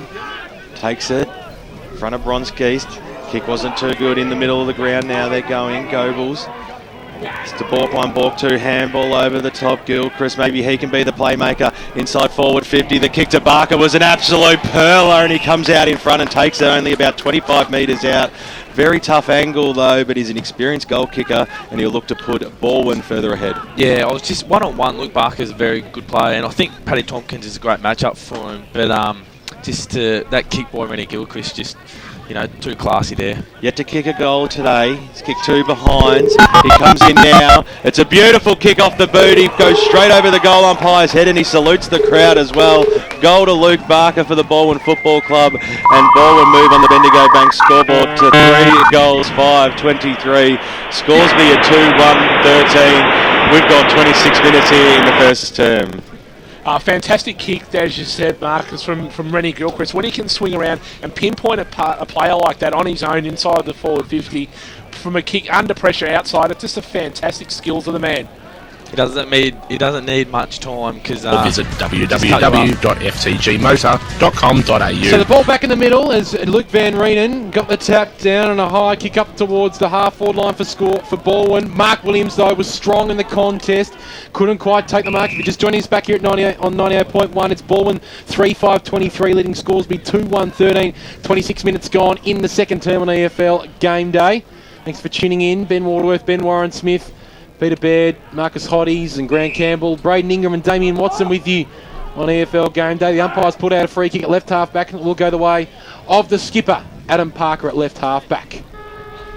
As if on cue, there is the half-time siren. Another short quarter, only just a touch over 26 and a half minutes. And at half-time, it's another low-scoring contest, 2 in a row. It's Balwyn 3-5-23 leading Scoresby 2-1-13. Goal kickers, we've got 1 each to Jeff Goebbels, 1 to Luke Barker and 1 to Christian Sanfilippo for Balwyn. And for Scoresby, 1 to Bo Cosson and 1 to Sean Cross at halftime. In the Vets Grand Final, BJS Vets Grand Final, it's Kilsyth 1-2-8, trailing Mooroolbark 1-4-10. And after the break, I'll come back with another score from South Belgrave and Silvan. Let's take a break here on EFL Gameday. Halftime show coming up. We'll have a chat to Ray Baird, who's out at the South Belgrave and Silvan game. And we'll also hear from some special comments work from Peter Baird. And we might even get Wayne Brasher in here as well. He's just chomping at the bit to get in here and have his say on things. Looking forward to that. That's all coming up right here on 98.1 Radio Eastern EFL.org.au. This is EFL Game Day. Hello, this is Kevin Morrish. If you're free on Tuesday nights between 8 and 11, I'd love you to join me for Moonlight Serenade. We could enjoy together 3 hours of tuneful music of many different sorts. I'll play some easy jazz and swing, some light classical music, and lots of songs from the great musicals of stage and screen. Why not tune in for Moonlight Serenade here on Radio Eastern 98.1 every Tuesday from 8 to 11 p.m. What do you do when you have a medical emergency? Public emergency departments do a great job, but they're always busy and often have long waiting times. Private hospitals charge you $280 and more for additional services. But at Ikira Urgent Care, there's no waiting, and you'll only pay a maximum of $150 out of pocket, which includes other diagnostic services you may need. So which option should you choose? Ikira Urgent Care, Australia's first walk-in medical and emergency clinic. Walk in at 157 Scoresby Road, Boronia, or call them on this number, 9839 3333. 9839 3333. Ikira Urgent Care, your health and your destiny. And just a reminder about the results of the matches yesterday in the EFL. Rowville won the grand final and they're premiers of the second division. They defeated Montrose yesterday at Jubilee Park. Also yesterday, the third division preliminary final between Glen Waverley Hawks and Boronia, won by Glen Waverley Hawks, which means Glen Waverley Hawks will play North Ringwood in the grand final next week. And at Bayswater yesterday, Vermont defeated Norwood and goes straight through Vermont to the grand final in 2 weeks' time. Radio Eastern 98.1. 20% makes a lot of difference. Imagine your team kicking 20% less goals and being 20% behind on the scoreboard. Actually, let's not. Now, imagine using a Breeze Tag account on Eastlink and getting a 20% discount on all weekend car trips. No need to imagine, it's for real. Open your account online at eastlink.com.au and get 20% off car trips all weekend, every weekend on Eastlink. Now, will stick for being 4 goals behind. Hey, Roscoe! Eastlink, it's time better spent, like at the footy. Program sponsor. In it's too tight? Never fear, because the team at T&B Window Warehouse has the right solution for you. We have surplus windows to suit the needs of any budget. We're located at 120 to 124 Bayfield Road East, Bayswater North. Give us a call, 8727 7506. That's 8727 7506. T&B Window Warehouse. Don't forget the name, part of the EAL and AW Transport Group. Number 1 in window transport. Program sponsor. Every club expects high performance from their team. At Ferntree Gully Holden, you'll find the latest high-performance vehicles in the HSV range, and the team will give you the best possible deal. So if you're looking for a high-performance HSV, look no further than Ferntree Gully Holden, Burwood Highway, Ferntree Gully, for a great deal, or visit www.ftgmotor.com.au. Ferntree Gully Holden, your community dealer. LMCT 443, a proud supporter of the Eastern Football League and Radio Eastern. EFL Saturday Game Day continues. Let's head back and go local for your footy. Half-time in the Division 1 Choose Tap first semi-final at Tormore Reserve in Boronia at Scoresby and Balwyn. And it's a low-scoring contest, 2 in a row, but it's an entertaining one to watch still. Balwyn 3-5-23, leading Scoresby 2-1-13 at half-time. It's a 10-point lead to the Tigers. The winner of this game obviously plays Norwood, who were knocked off by Vermont yesterday. And speaking of Vermont, we've got their media manager on board this afternoon, tweeting away, doing a magnificent job in the reserves and under-19s. He's tweeting away in the seniors as well. Great to have Wayne Brasher with us this afternoon. Good afternoon to you, Wayne. Thank you, Ben. Enjoying the game this afternoon. Of course, you might in one sense you got your Vermont hat on, but you're also watching it as a spectator as well. What do you take out of that first half? It's been a pretty entertaining game to watch. It has been, Ben. I think it's quite an intriguing contest. It has been a game of 2 halves. Balwyn dominated the first quarter, and Scoresby seemed to be struggling to get any ball movement through to their forward line. But it sort of role reversed in the second quarter. All of a sudden, Scott White pushed his forward line up and his back line up a little bit more up along the ground and started to deny Balwyn space. Certainly did. And Braden, you're down there on boundary side thanks to Akira Urgent Care, saying, well, Damien has been saying all the way throughout the time that it's quite intimidating. The Scoresby players their body language started to be a little bit more intimidating as such, but there's a great atmosphere down there. How are you seeing it from boundary level? Yeah, it certainly is, Ben, and great crowd out here. I think a lot more Scoresby fans, a little bit closer than the Balwyn guys having to make the trip, so very good atmosphere, but it's very warm down there at ground level, seeing a lot of players come to the bench, as you would expect in this heat, 18 degrees. Yes. Very warm day, not much breeze about, so they're coming off and really sucking in a couple of breaths. So really interesting first half, and I just think the skills were just dropped off. The pressure was there late in that second quarter, and that really forced the skills from both sides just to drop off, and we saw a lot of free kicks. So it will just be interesting to see how they come out in the third term. Well, it's been a little bit low scoring here at Boronia, but out at Mitcham, it's South Belgrave and Silvan, and it's South Belgrave at half-time, 10-4-64, leading Silvan 4-6-30. Now, he was apparently a little bit dusty this morning, maybe not as dusty as his junior, but it's fantastic to have him out watching the South Belgrave and Silvan game this afternoon, especially after his Hawks got up yesterday to go into Division 1. He's out there on the scene at Mitcham. Good afternoon to you, Ray Baird. Good afternoon. How are you, mate? I'm doing okay, mate. Before we get into the game, you pretty happy with good night last night? Went down to the club and enjoyed the festivities there? Yeah, I was one of the sensible ones that had enough sense to leave early. I left about 11 o'clock, mate, so I was pretty sensible. Oh, you're a good boy there. Yeah, very good boy, Ray. Hey, tell us about this first half between South Belgrave and Silvan. Pretty open first term, but South Belgrave kicking 6 goals to 2 in that second term to have a 34-point lead. Yeah, look, in that first quarter, first of all, Nick Cox and Sean Tui didn't line up for their appropriate sides. Oh, okay. But look, as Coxie told us on the radio this morning too, that one of his oldest guys was dropped from the side, and that was obviously him.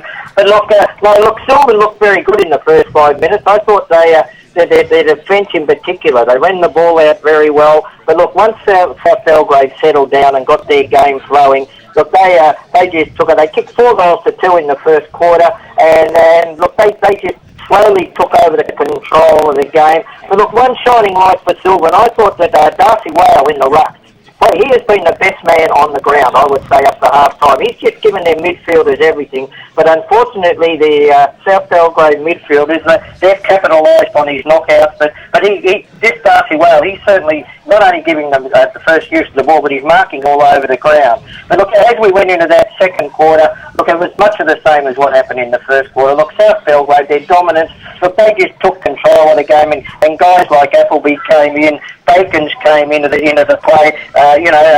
Appleby's got 2, Bacon's got 2. They're their key forwards, and look, I honestly believe Silvan's going to definitely do something now in the second half. Otherwise, we're going to have a blowout like we did in the previous time that these two teams met. Well, you said that Nick Cox wasn't playing today for South Belgrave, but probably an even bigger in is Tommy Hallinan, who's back running around in the seniors again today. Of course, played in the reserves, regarded by many as one of the best young up-and-coming players in Division 4. How's he going about his business today?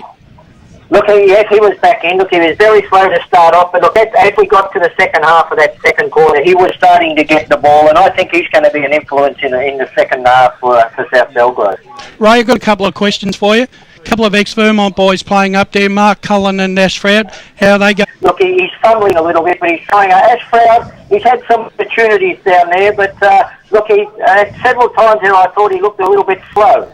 Okay, they're doing all right for their team. That's pretty interesting because normally Fred is pretty quick off the mark. So South Belgrave are doing a pretty good job on him. Yeah, look, they're double teaming him a lot. As I say, look, the delivery into Frowdy hasn't been that good. Look, what South Belgrave doing? They're forcing Frowdy wide too. Yeah, particularly in that second quarter, he always seemed to leave underneath the scoreboard there, right into the pocket. And when he did get a shot for goal, well, he wasn't putting them through. Ray, Braden Ingram here, mate. Just quickly, talk about the pressure South Belgrave are putting on Silvan. What are they going to have to do to get back into it? They've already been beaten convincingly a couple of times by South Belgrave. How do they get back into this game to get them through to a grand final? Well, as I said before, Braden, look, their ruckman is doing terrific. He's getting the ball down to them, but I just think that their midfielders have got to lift, because if the midfielders can lift their game, they're getting plenty of supply, as I said, from Darcy Whale down there in the ruck, and they've just got to lift because he's given them the opportunities, but somehow they've got to get some players in that midfield to break free. Maybe not everybody go into the contest, maybe have a couple of outriders where they can get the ball out to them. Thank you very much, Ray. We'll obviously keep in touch with you throughout the day, and we'll talk to you after the game. Just repeating that score out at Mitcham. It's South Belgrave 10-4-64, leading Silvan 4-6-30. Good on you, Ray. We'll chat to you a bit later. Thanks, boys. There we have it. Ray Baird out there at the game between South Belgrave and Silvan at Mitcham, doing a fantastic job. Just repeating the score here at Tormore Reserve in Boronia. It's Balwyn 3-5-23. They probably could be a little bit more in front because they probably have been the dominant team on the day. Scoresby 2-1-13, a 10-point lead. And as I just said, South Belgrave by 34 points over Silvan. And in the Fossils, in the BJS Veterans game, I'll tell you what, you go out and watch a Veterans game, it's actually not too bad at footy. They still go all right for guys 33 and over. It's Mooroolbark 1-4-10 to Kilsyth 1-2-8. We're getting Andrew Wiles on the line, who's out at the game. Oh, he just texted me now, 5-5-35 is Kilsyth to Mooroolbark 2-5-17. Bruce is just getting Andrew on the line. Just repeating some other scores from earlier today. I should say. East Ringwood defeated Norwood in the under-19s, and in the reserves, Knox defeated East Ringwood 42 points. And out at Mitcham, it was Park Orchards 14-3-87 defeating Surrey Park 13-6-84. Fabulous Phil Merton, the EFL Footy Ops manager, normally a very quiet tweeter, but when he's tweeting at about 2 tweets per minute, Park Orchards must have been an absolute ripping game. He was full of praise for that. Park Orchards winning by 3 points. And Braden, I'm sure you're a little bit jealous. The Basin defeating South Belgrave by around about 8 goals. So heard much from that game today? Yeah, I've seen a couple of Facebook posts. They're certainly up and about, and I can tell you next week out at Mitcham is going to be a very big day for the Basin Football Club. Got both seniors and reserves. Huge. And I tell you what, the club rooms on Sunday night, win or lose, is going to be, I don't think you want to be there. It's going to be a pretty loose evening. So it's going to be a very good game of football, both those games, though. Looking forward to those. At least you're honest and putting your club in a very nice light. Will be a very big game, and we might even get you on for a DVD call of that reserves game. I'm pretty sure you'd be fine with that one. And yesterday, Brash, while we got you here, let's have a chat about the Vermont and the Vermont-Norwood game, with Vermont restricting Norwood to 3 goals. Vermont 10-8-68 to Norwood 3-6-24, a 44-point win for the Eagles. Fantastic win by the Eagles in the end, and they go straight through to the grand final. Must have been a great night down at the club yesterday. It was a pretty subdued night at the Wine Hill. Yes, it was. I guess it's, like anything, the job's not done yet, and our guys, both the seniors and reserves, have worked extremely hard to get themselves into that position. I think that we'll probably go through our paces over the next couple of weeks, and we'll go down to Bayswater next Saturday and have a look at the two combatants and see who we come up with against. Certainly will be very interesting. While we're on a bit of a roll around the grounds, let's cross out to Lilydale Sports Oval. We normally don't give the veterans a lot of coverage, but we may as well today. Kilsyth 5-5-35, leading Mooroolbark 2-5-17 in the Choose Tap Grand Final out there. And our man on the scene belongs to the Kilsyth Football Club, but it's great to have him on board for the media team today. Good afternoon, Andrew Wiles. How you going, Ben? Going all right, mate. Look, at quarter time, I got a message through from Rod Corwell, and he said that Kilsyth were down by 2 points, but 4 goals to 1 in that second term. Must have been pretty good for Kilsyth. Yeah, it was a good quarter. Mooroolbark were definitely on top in the first quarter, definitely winning out of the middle. It's a really contested type of game here. A lot of stoppages, a lot of clearances. As you said, Mooroolbark really got on top in the first quarter. They were 1-4-10 to 1-2-8, but squandered a few good opportunities, especially in front of goal. It was really big man Brent Hartman. He was a go-to man, the goal scorer. He had 3 shots to go. He kicked 1-1 and 1 out on the full. All from really gettable shots, but yeah, they were definitely on top in the first quarter. And then in the second quarter, Kilsyth really got on top of the middle. It was Paul Lowe, who kicked 3 goals that quarter. And then Craig Barber, who chipped in with 1. So it's a really contested game. You'd really think that whoever wins the contested ball this quarter is really going to run out on top. Bit of feeling creeping into the game. But yeah, most of that quarter was in Kilsyth's half. Mooroolbark took their opportunities a little bit better that quarter, but yeah, really need to capitalise going forward. And just one quick one before you go. Apparently there's a great crowd out at Lilydale today. Yeah, it's really packed. Definitely in front of the club rooms here. It's full, you can't move. And there's a crowd spread right around the ground, lots of cars over on the far side. So yeah, really good to see a good crowd here at the Veterans game. Beautiful, good stuff, Andrew. Very nice work on debut. We'll keep in touch with you right throughout the day. We'll hear from you after 5 p.m. today. Good on you, Andrew. Good luck to the Cougars. Thanks, Ben.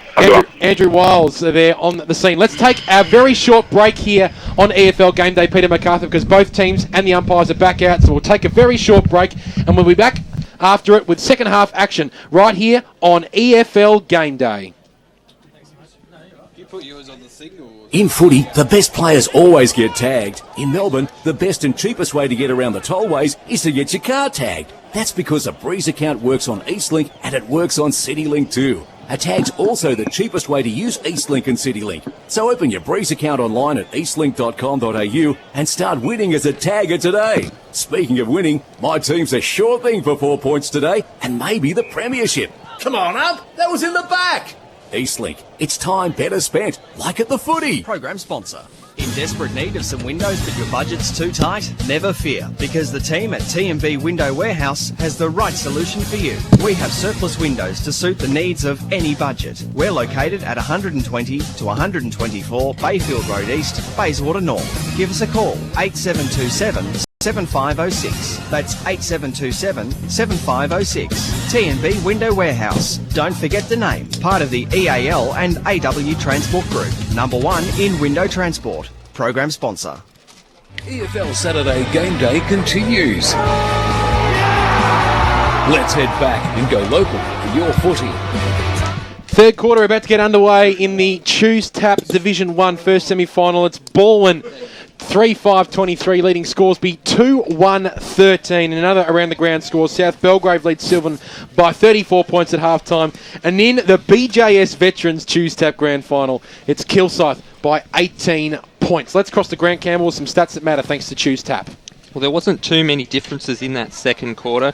The clearances were won by Balwyn 14-9. They had 48 kicks to 35. Scoresby led the handball count 33-27. Importantly for Scoresby, they evened up that inside 50 count. The first quarter it was 18-5 Balwyn's way. That quarter it was only 11-10.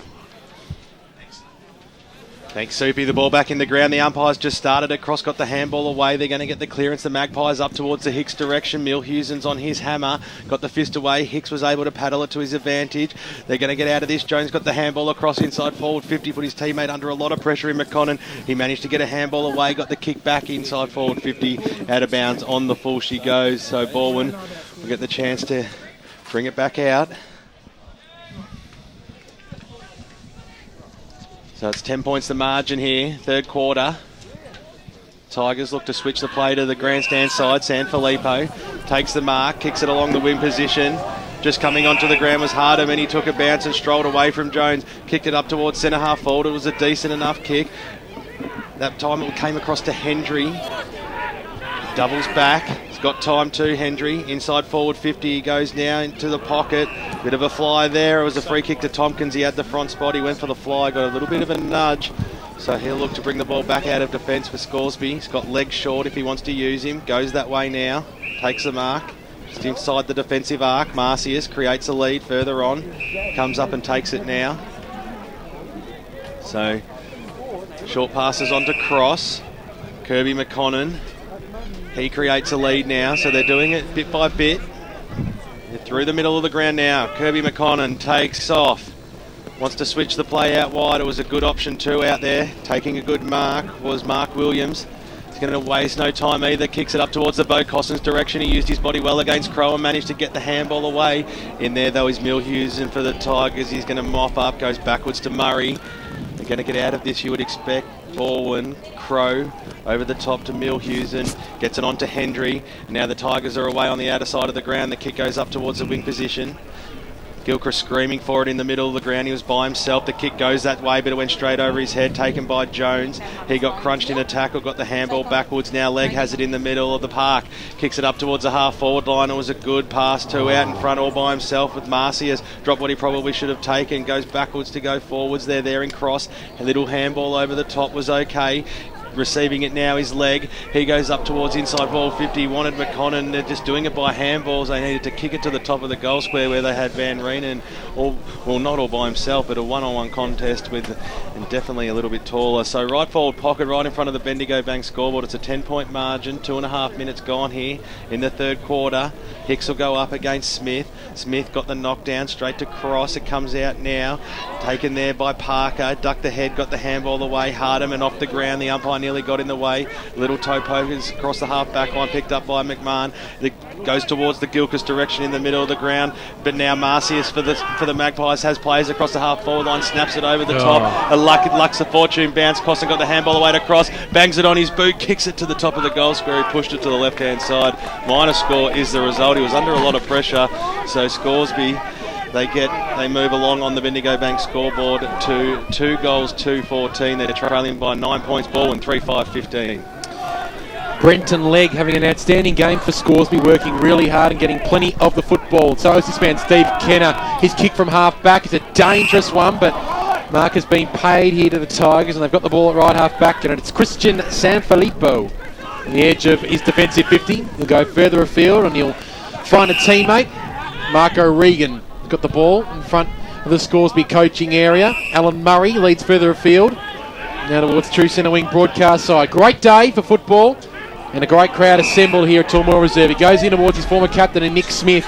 They work it around to Charlie Hendry. They might have worked themselves into a bit of trouble, but they handball backwards to Jared Wright, who literally stops on the spot and kicks the spud out towards John Milhusen, but he was up to the task with Milhusen. It was very helicopter-like off the boot, but it was lucky in the end as Milhusen chips it over the top to Hendry, another player who's working very hard this afternoon. He takes the mark on the opposite side. So the Tigers still haven't been able to get in their forward half. Hendry sends it in there now. It's a high kick inside 50 from behind Goebbels. Couldn't quite take the mark. Ball comes to ground. Luke Van Reenen was there. Got a little hand pass off. The kick comes inboard. It's a poor kick. Hendry was able to affect the spoil. Got it down. Jones overran the football, but he's got time to recover. Now gets onto his right foot and kicks up towards half forward.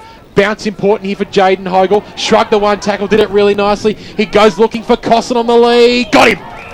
Bo Costin takes the mark, 25 metres out, slide angle, can kick the first goal of the third term, and a very important one for Scoresby.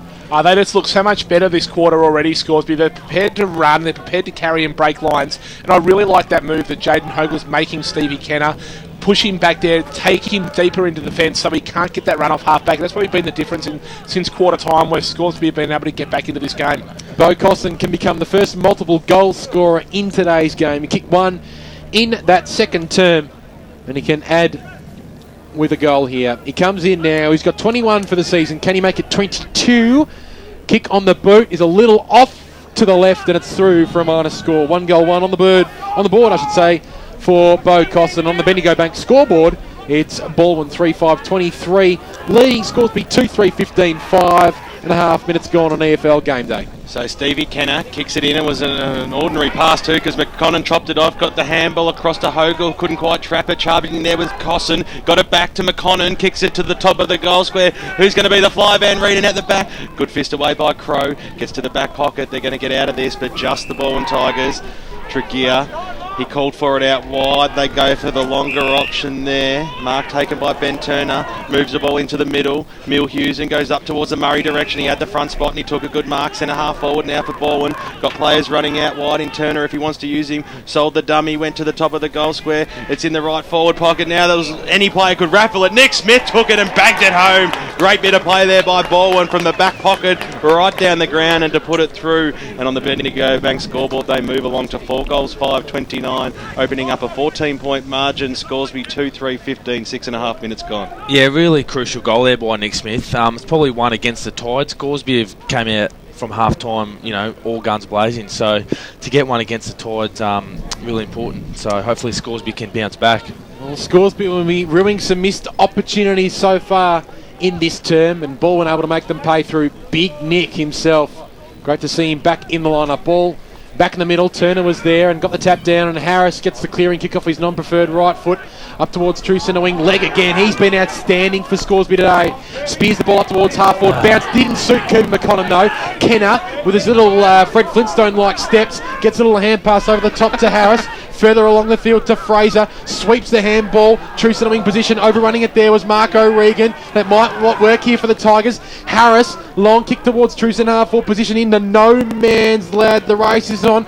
Tompkins picked the ball up at the speed of light but left it behind. Now gets it back in the long sleeves. Handball's in board to the reverse false in Chadwick. Beautiful kick to Gibbons. Now off to Sean Cross. 55 metres out and closing. Kicks towards Jaden Hogle. He's just off to the right. Hogle tries to keep the ball in play, and now he sees it over the boundary line and out of bounds. A big build-up for the Pies, but they can't get that ball inside forward 50, and they still trail by 14 points. They've just got to be a bit better there. Cross, he had to hit Hogle. He gets frustrated, and I think he just had to hit him up there. So around the grounds, it's South Belgrave by 34 points and Mooroolbark trailing Kilsyth by 18 points in the Vets Grand Final. Ball comes to ground now. Kenner try to feed out a hand pass only as far as Harris. Looks to have gone in the midfield and starting to get a bit of the footy. We'll see a ball up 25 metres out in front of the Scoresby goal. They trail by 9 points. 14 points, I should say, on the Bendigo Bank scoreboard. 8.5 minutes gone in this third term. Ball comes to ground. Beautiful hand pass from Turner towards the run of right. Now Fraser's a true centre half back. Kicks out towards centre wing there. Looking for Barker. Got an accommodating bounce. Swings onto the right foot with a banana kicker around the body. Up towards the half forward area. Great mark taken. They're off and running. Goebbels from 35 metres out. Kick on goal is brilliant.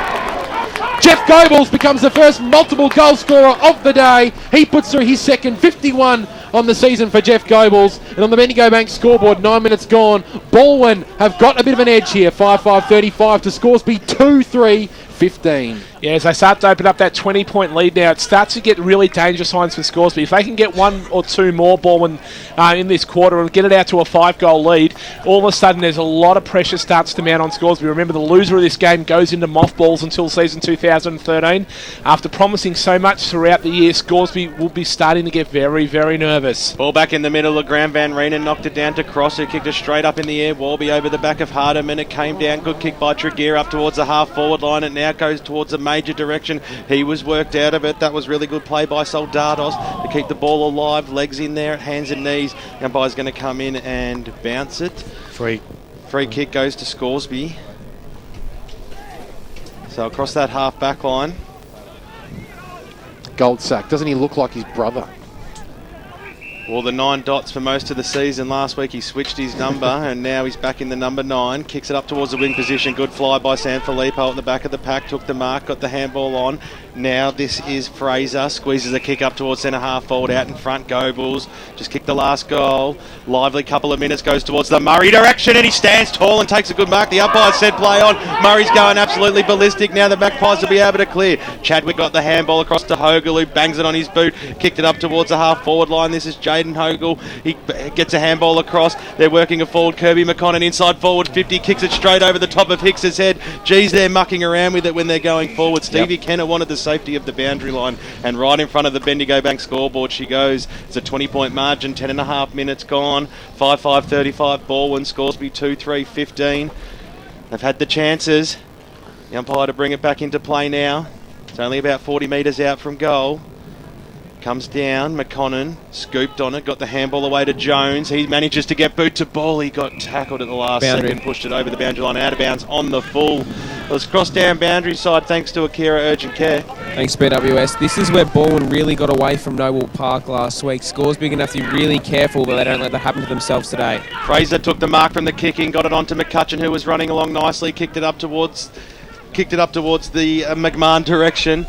He hit the deck. He was tackled by a couple of Magpies there, and we'll have a bounce just across the half forward line. Adam Parker at the bottom of the pack, as he always is, just handing the ball back. The umpire throws it aloft now. Van Reenen went up unattended. Cross, bangs it on his boot. Sanfilippo, position A in the middle of the ground, takes a mark, and he's going to switch it out wide because he's got Johnny Milhusen running. That's Stevie Kenner, and he gets on the left foot, looks for Barker on the outer side, bounces before him, picks it up cleanly, got a little hand pass back further afield, but it's all Scoresby. Gold sack was tackled as he kicked. Umpire said play on. He didn't have enough prior opportunity. Now Goebbels, he's kicked one from this spot from 50 metres out. Jeff Goebbels towards goal! He's got his third! Wow. And Balwyn are on fire at Tormore Reserve. The Tigers lead this one 6-5-41 to Scoresby 2-3-15. This is danger signs for Scott White's men, Peter Baird. Oh, it certainly is. And Balwyn were threatening to do this in the first quarter. They probably didn't take their opportunities.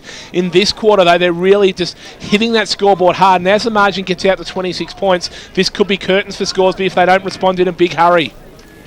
And it's all starting in the midfield. You know, guys like Harris, Crow, Kenner, they're getting their hands on the footy. So ball back in the middle of the ground. Balwyn get the clearance once again, running onto the ground leg, takes the mark. Quickly wants to get the ball moving. It may have been touched off the mark. The umpire called play on. Hardiman was there, got the knock away. It's Churgwin, allowed the pressure. Might be able to paddle it to himself here. Hendry gets one in the back. The umpire said he certainly did. He'll have a free kick across the half back line. And Scoresby in the first couple of minutes of his second term, they started well, couldn't put the score on the board. And now Balwyn have answered in the only way they know how, goals. And they've got a handy lead of 26 points here. The kick by Hendry goes up towards the wing position. Van Reenen got one handle on it. McConnon hits the deck. The umpire's going to come in and pay a free kick here. So players getting a little bit feisty. O'Regan was in there. He may have been the player to give away the free kick. It might be going to David Marcius. Can't quite work out which way it's going yet. I don't think anyone knows on the ground which way it's going. What we're going to Major. It looks that, well, Major's the one going to pick it up, and it'll go to leg. Yeah, boundary. Cross down to boundary, they saw that. Yeah, Brenton Legg's been in these contests all day, really getting fire out there. Or maybe they didn't see, but the kick by leg went up towards the Bronski's direction. Oh. Breaks one, breaks two, surges on goal. It might swing back, Ben Bronski's just in the nick of time, and he salutes the crowd as well. What a terrific kick, and that's what they needed too. The Magpies on the Bendigo Bank scoreboard, they get one back. It's back to a 20-point margin, 3-3-21. Balwyn 6-5-41. We've gone 14 minutes, Grant Campbell, thanks to Choose Tap. Inside 50s this quarter, 7-6. So Balwyn really taking most of their chances. First quarter, 1 goal from 18 inside 50s. This quarter, 3 goals from 6 inside 50s. Our boy Peter Baird. If that's not the inspiration Scoresby need to try and get back into the game, nothing will get the Magpies up and going. Ben Bronskis kicks his first for the day. A much needed one for the Pies. More importantly, Luke Van Reenen will get a free kick for a high fend off. Or it might have been off the football. Might be going to Sean Cross. No, it is going to Luke Van Reenen. Right. Umpire not allowing advantage, so it will allow Balwyn to get numbers back. Ran half forward. Van Reenen got the hand pass off. Parker Oh, someone's down off the play. And the kick might have been reversed here. It has. So that's a bit of undiscipline. That's exactly what Scoresby didn't want. Let's cross down to Braden Ingram thanks to Akira Urgent Care. Yeah, Gibbons cleaned the player up off the ball, just bumped, went straight down. Probably a bit of a soft free kick, but it was there. Well, Braden Ingram just throwing his 2 cents worth thanks to Akira Urgent Care as Turner took it and got it up towards Hendry on true centre wing. The kick was really ordinary and Scoresby will keep it in. Leaving it behind him though was Legg, who's been outstanding today, and he will receive a free kick as well on another in and under high free kick. I'm not sure if that one was there that time, but nonetheless Brenton Legg has the ball. He just puts a barrel on. It's a horrible, horrible kick. Good luck trying to mark that. Crow doesn't get an accommodating bounce. Here's the man of the moment. Bren Bronskies was held without it. No. Chadwick laid the tackle. Right. Off to Harris for Balwyn off half-back. Always cool, calm and collected. But that's not a cool kick, though. Picked up here by the Tigers. Milhusen at left back pocket. Swings around and gets a little hand pass over the top. They work it around back to Harris off left half-back. And he kicks towards true centre wing. Milhusen flew, couldn't quite take the mark. The ball goes over the boundary line and out of bounds, true centre wing position. You can feel the tempo stepping up in the last couple of minutes here. Scoresby is sensing this as it could be their season on the line, and this is maybe one last crack for the Magpies to try and get back into this game. Boundary throw in. Van Renen got the tap down. Marcy's did well to shark it and tried to feed a hand pass off to Noah Vale. Players converge on the football at right half forward for Scoresby, and we'll see a ball up. On the Bendigo Bank scoreboard, 16.5 minutes gone, Balwyn 6-5-41, leading Scoresby 3-3-21. Hope you're enjoying EFL Gameday 98.1 FM or streaming on efl.org.au. Hand pass from Van Renen to Noah Vale. Balwyn come out of it through Gilchrist towards true centre wing. 2-on-1 in favour of the Pies. The ball comes to ground. Sanfilippo at the fall of it. Try to extract the hand pass, but to Noah Vale. Scoresby come away with it again. Just starting to win a few more 50-50 contests in the past couple of minutes. The kick is poor up towards half forward. And the mark's been taken by John Milhusen, who's played all but one game for the Tigers in season 2012. It's Balwyn leading by 20 points on EFL Gameday. So the short pass is on. Just trying to slow things down. It's a handy lead. Managed to kick a couple of goals in a row before Scoresby got that last through Bronskiest. Still 3 goals the margin. The kick goes up towards the wing position over the back of the pack, picked up there by Smith. He needs some running support. He's going to receive some now. The kick goes up towards centre half forward. It's an open forward 50. Leading out in the front spot there was Goebbels. He's the man of the moment. Got it across to Hardeman. When he went to kick it, he just completely dropped it. Picked up there by Jones, wrapped up in a tackle. The umpire will come in and bounce it 50 metres out from goal, directly in front of the Scoresby end. There's plenty of space for Gobbles up forward. That's why he's kicked a few goals this quarter, I reckon. Smith knocked it down. Hardeman's going to be the first one to meet it. He just needs to get down, wrapped up by Bo Cossins in the chicken wing hand tackle. Out there was Warby, couldn't get it. Gilchrist swoops on it now, has a bounce. He'll cross the 50. He might even have a shot for goal. Gilchrist, he pushes it across to the left-hand side and a minor score to the Balwyn side.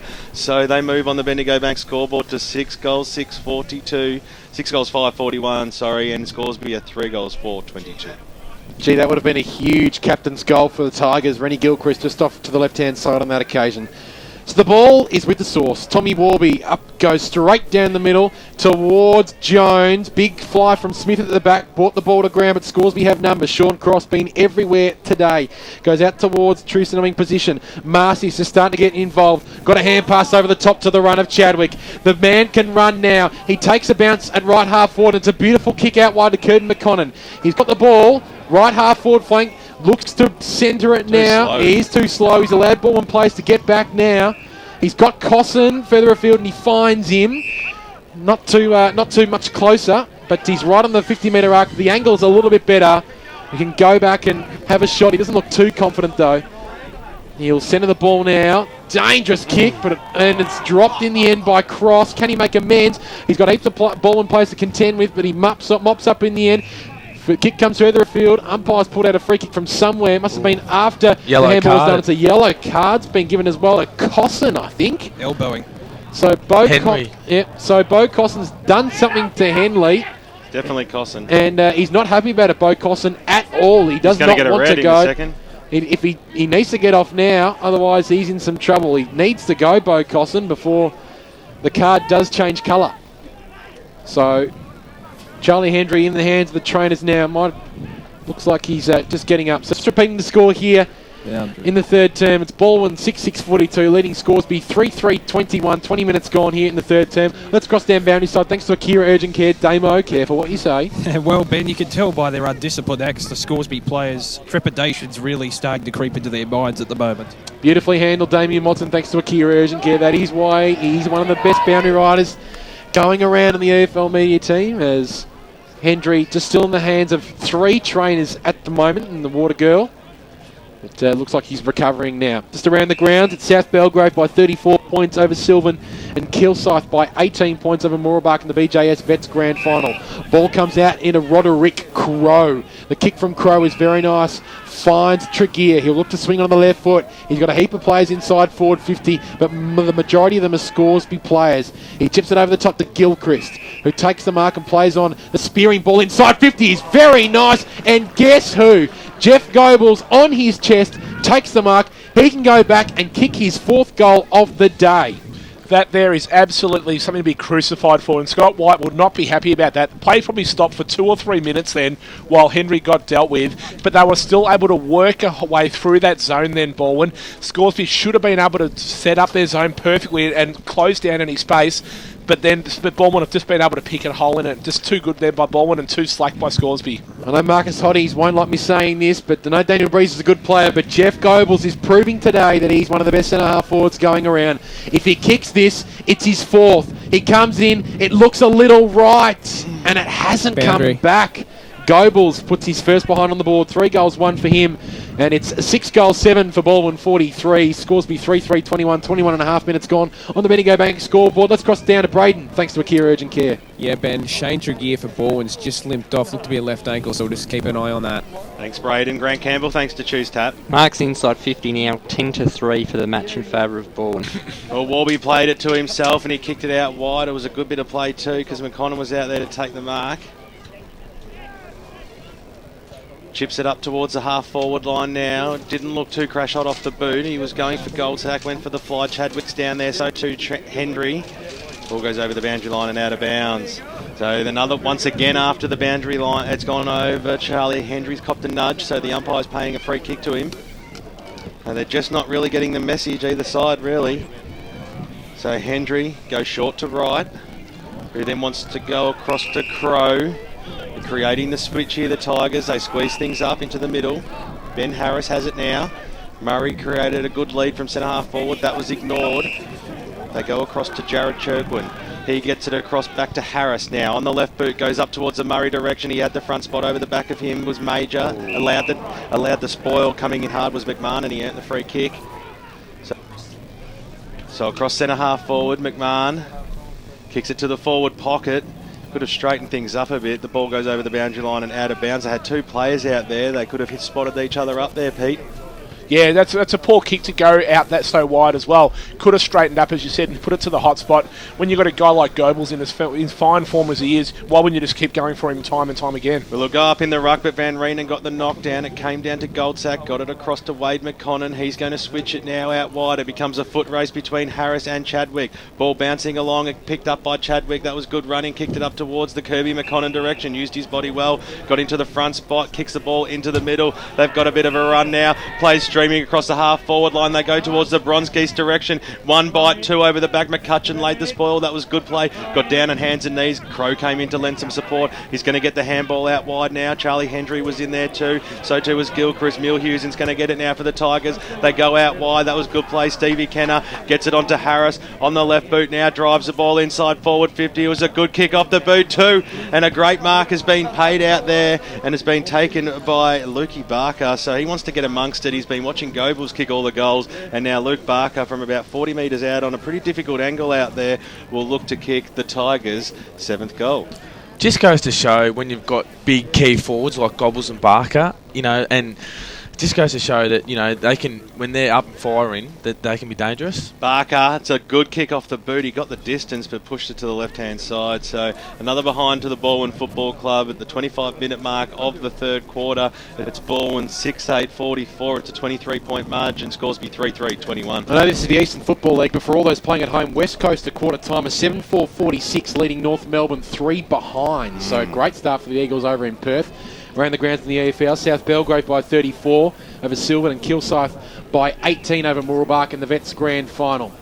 Meantime, here at Boronia, it's Thomas Warby who's got the ball, and his kick was smothered off the boot. Gee, that's really ordinary from Thomas Warby, who hasn't had a good past fortnight, it has to be said, Thomas. And his kick was smothered, and the ball goes over the boundary line and out of bounds, 15 metres around from the Balwyn goal. This is a dangerous time for the Scoresby defence. Boundary throw-in occurs. Murray tried to take it from the ruck and put a boot on it, but he dropped the ball and was then tackled, and we'll see a ball up 15 metres out from goal. Free kick. In fact, it's a free kick. So Jones will be the recipient. He'll go out wide to Goldsack, and his kick further afield is good to Chadwick, who's working very hard at the moment. Inboard of Kirby McConnell, and it was a hospital kick as well. Put Kirby McConnell under a lot of pressure. Diving on the football that time was leg. Is he going to be penalised? No, he won't. And we'll see a ball up in the middle of Tormore Reserve. On the Bendigo Bank scoreboard, it's Balwyn 6-8-44, leading Scoresby 3-3-21. Just over 25 and a half minutes gone here in the Division 1 first semi-final, all thanks to Choose Tap. And we'll see yet another ball up. Running through those goal kickers, Jeff Goebbels with 3, 1 to Barker, San Filippo and Nick Smith for Balwyn, and for Scoresby, 1 each to Bo Cosson, Ben Bronskiest and Sean Cross. As the ball goes up towards the man of the moment, Ben Bronskiest. He applies the tackle that time on Fraser along with Kirby McConnell, and we'll see yet another ball up in the middle. Thanks for tuning in to EFL Gameday, 98.1 FM and streaming through efl.org.au. Ben Waterworth, Ben Warren Smith, Peter Baird, Marcus Hoddies, Grant Campbell, Braden Ingham and Damien Watson all with you. Thanks to the EFL mobile web app. Wade McConnell now at halfback has the ball, picks it up very nicely, but great tackle in the end by Gottliebsen, and will he be rewarded? No, he didn't. Gee, Wade McConnell had a little bit of time to dispose of it. The umpire said not enough, so we'll see a ball up. Right half forward for the Tigers. They're pressing. You just get the feeling they really do have the edge at the moment. Luke Van Reenen went up uncontested in the ruck, but didn't get it down. Gilchrist around the body. Who's going to be there? It doesn't matter because the ball goes over the boundary line and out of bounds. But the siren sounds even before that. And Balwyn go into the three-quarter time break with a 23-point lead. The Tigers 6-8-44, leading Scoresby 3-3-21. Great game on EFL Gameday. There's still 1 quarter left. Plenty of time left for Scoresby to get themselves back into the game if they can try and find some momentum there. We'll cross back to the Radio Eastern studios. We'll have a break with Peter MacArthur. We'll get some update AFL scores, and we'll also come back after the break with some more EFL scores. This is EFL Gameday, 98.1 FM and streaming on efl.org.au. It's all thanks to the EFL mobile web app. Last quarter action coming up right after the break here on EFL Gameday.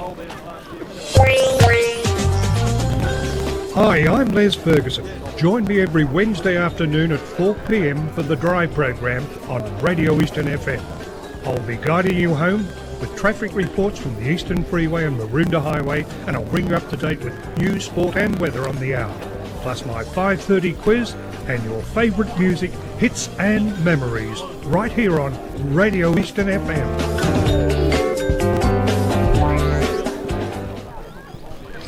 What do you do when you have a medical emergency? Always busy and often have a long waiting time. Private hospitals charge you $280 and more for additional services. But at Ikira Urgent Care, there's no waiting, and you'll only pay a maximum of $150 out of pocket, which includes other diagnostic services that you may need. So which option should you choose? Ikira Urgent Care, Australia's first walk-in medical and emergency clinic. Walk in at 157 Scoresby Road, Boronia, or call them on 9839 3333. That phone number is 9839 3333. Ikira Urgent Care, your health and your destiny. Radio Eastern 98.1, and as you heard the boys tell you a few minutes ago from the ground in the AFL West Coast have shot, it's only been playing about 25 minutes the match, but West Coast have shot away to about a 3-goal lead over North Melbourne. We'll have more detailed scores a little bit later, but first listen to this. In footy, the best players always get tagged. In Melbourne, the best and cheapest way to get around the tollways is to get your car tagged. That's because a Breeze account works on Eastlink and it works on CityLink too. A tag's also the cheapest way to use Eastlink and CityLink. So open your Breeze account online at eastlink.com.au and start winning as a tagger today. Speaking of winning, my team's a sure thing for 4 points today and maybe the premiership. Come on up, that was in the back. Eastlink, it's time better spent, like at the footy. Program sponsor. In desperate need of some windows but your budget's too tight? Never fear, because the team at T&B Window Warehouse has the right solution for you. We have surplus windows to suit the needs of any budget. We're located at 120 to 124 Bayfield Road East, Bayswater North. Give us a call, 8727 7506. That's 8727 7506. T&B Window Warehouse. Don't forget the name. Part of the EAL and AW Transport Group. Number 1 in window transport. Program sponsor. EFL Saturday Game Day continues. Let's head back and go local for your footy. The Premiership quarter has been and gone, and it is Balwyn 6-9-45, leading Scoresby 3-3-21 at three-quarter time. We'll bring you some other around the ground scores in a moment. Just those goal kickers, Jeff Goebbels with 3, 1 each to Luke Barker, Christian Sanfilippo and Nick Smith for Balwyn. And for Scoresby, 1 to Bo Cossum, 1 to Ben Bronze-Geest and 1 to Sean Cross. Marcus Hoddy's with us, of course, from Lilydale, with us in special comments today. Marcus, you were saying off air beforehand that the game's really lacking a bit of spark at the moment more than anything else. Yeah, definitely, Benny. I don't know, just that third quarter, it was just a bit topsy-turvy and, it just lacked definitely some spark. And, I think Balwyn had a 5-minute period there where, they piled on 2 or 3 goals and Gobbles looked really dangerous and Lukey Barker was getting a bit of hands on the footy. I just think Scoresby are really lacking a big key forward, Hogel last week kicked 4 and was really good, but he's been pretty quiet today. Barely sighted him, haven't we? Yeah. Jaden's been good, but they just lack that, with Ben Wilson going down last week, I really think it hurt Scoresby. So hopefully they can, find a bit of spark in this last quarter. Maybe a couple of guys could be the X factor. Your Chris Hogel or maybe an Adam Parker to kick a couple. Yep. So someone like a Keegan McConnon who had an awesome game last week has been okay today, but certainly hasn't had the same impact as he had last weekend. Let's cross to Grant Campbell, thanks to Yarra Valley Water. Be smart, choose tap, some stats that matter. The good news for Scoresby that quarter was they got on top in the clearances. They won that 9-7. Wasn't much difference in the contested possessions. They won that by 1. But what happened last week and is happening again this week is they concede too many uncontested possessions, with Balwyn having 62 for that quarter compared to Scoresby 43. And also the marks inside 50. That quarter it was 4-1 in Balwyn's way. For the match now it's 11-3. With those kind of numbers, you're just not giving yourself a good enough chance of winning the game. Absolutely right, Grant Campbell. All thanks to Yarra Valley Water. Be smart, choose tap. If you're just tuning in, score here at three-quarter time is 6-9-45 ball and the Scoresby 3-3-21. Let's cross down boundary side. Thanks to Akira Urgent Care, Braden Ingram. Thanks. Thanks, Ben. Down here with Balwyn coach Dan Donati. Dan, great 3 quarters of footy, 1 to go. What was the message there? Exactly that, mate. 3 quarters don't win you a game of footy and they don't win your final, so it's all about the last quarter, mate. We've got to pressure, we've got to run both ways. And Shane Degree limped off. Will he be right in the final term? Trigger will be fine, mate. He rolled his ankle, he's taped it up, he'll be fine. Good luck, mate. Great stuff, Braden Ingram. Thanks to Akira Urgent Care and thanks to Scott White and Daniel Donati for their time right throughout the day. We'll certainly be talking to one of them after the game. Looking forward to that. Let's cross down boundary side. Thanks to Akira Urgent Care. Once again, Damo. Thanks very much, Betty. An animated Scott White at the Scoresby huddle desperately tried to implore his players to take risks and enter the mindset that a comeback is achievable. He again criticised his players' undisciplined demeanour and their hesitant body language, as well as their finesse out of the stoppages. And also an important change, Mark Williams has been shifted to centre half forward to provide a target. That is a change. Thanks, Damo. Mark Williams, that once was a big goal kicker for Scoresby, moved down back over the past couple of years. So they're going back to old habit. Let's see if it works. Now, a three-quarter time score just come in. Hey, Frosties, it's not over yet. South Belgrave 12-6-78, leading Silvan 7-11-58. So 20 points is the margin at three-quarter time. It's got to be more than 20 points, isn't it? 78-58. Yeah, 78 minus 58 is 20. Go the Cats. So South Belgrave in, I should say Silvan still in with a chance. But here at Tormore Reserve in Boronia, it's a Balwyn at 6-9-45, leading Scoresby 3-3-21. Still 1 quarter of footy to go. The loser is out. of today's of the finals, and the winner goes through to play Norwood in the Choose Tap preliminary final next weekend. Ball back in the middle. The start of the fourth term here on EFL Gameday. It's Ben Harris putting his head over the footy, I should say, and he's immediately wrapped up by Luke Van Rieden, and we'll see a secondary ball up. 7-11's 53. 7-11, 50 must be. So Joe Apps and the South Belgrave team out there must need to work on their maths as Nick Smith gets a little hand pass out. Warby immediately wrapped up. Crowd appealing for holding the ball to no avail. Smith puts his head over the footy for Balwyn, and we will see another ball up. A couple of ball ups. We've probably only got about 10 metres forward towards Balwyn's end. Umpire throws it up again. Van Rieden got the tap down, but about 4 players went up in that ruck contest. Swooped on though by the Tigers. Kicked around the body by Goldbladson. Murray comes out. Can he take the mark? He can. Really strong dukes from Alan Murray. And he will go back from about 35 metres out. Tight angle for a right footer. But this to really put a dagger in the heart of Scoresby. I reckon this would be the death knell. If Alan Murray's able to go back and put this one through the centre, I reckon that's goodbye Scoresby for 2012. Hasn't played a lot up forth this year, Alan Murray. Only kicked the 12 goals for the year, but he's played in all but 2 games this season. So Alan Murray, the former St Kilda player, now Balwyn star, comes in, might just land short. They'll be happy to thump it through. Hardiman at the back, step around the body from Madison Hardiman, and it's a goal! Look at Big Madison. The Ricky Nixon lookalike puts one through for Balwyn, and he puts that's 7 goals for Balwyn, 7-9-51 to Scoresby 3-3-21. 1.5 minutes gone on the Bendigo Bank scoreboard. Is that curtains for Scoresby, Frosty? I reckon it might be, mate. As Madison Hardiman, as you said, the Ricky Nixon lookalike kicked that over his shot. I reckon every schoolgirl in the crowd went up in cheering. Great kick there, over the head, a super goal. That'll get a run on EFL TV this week, no doubt. Smith got the knockdown, well played by Norm, got it right up towards centre half forward. Warby picked it up for the Magpies, he was dispossessed, got it across. So they're going to run out of it here. The Magpies through Jones, got the handball into Cross, handballed it across over to Parker, back inside to Marcius. He might use Cross again. This is good play by Scoresby. They drive the ball inside forward 50. Nobody was home though, cutting across Johnny Mulhausen, takes a good mark, diving, slips catch. So cross at the half back line. Sanfilippo's by himself. If he spots him up, he does now. Every time I see Christian Sanfilippo play, I get more and more impressed. This guy's got a lot of class about him. So Sanfilippo has to go on with it. Goes to Crow.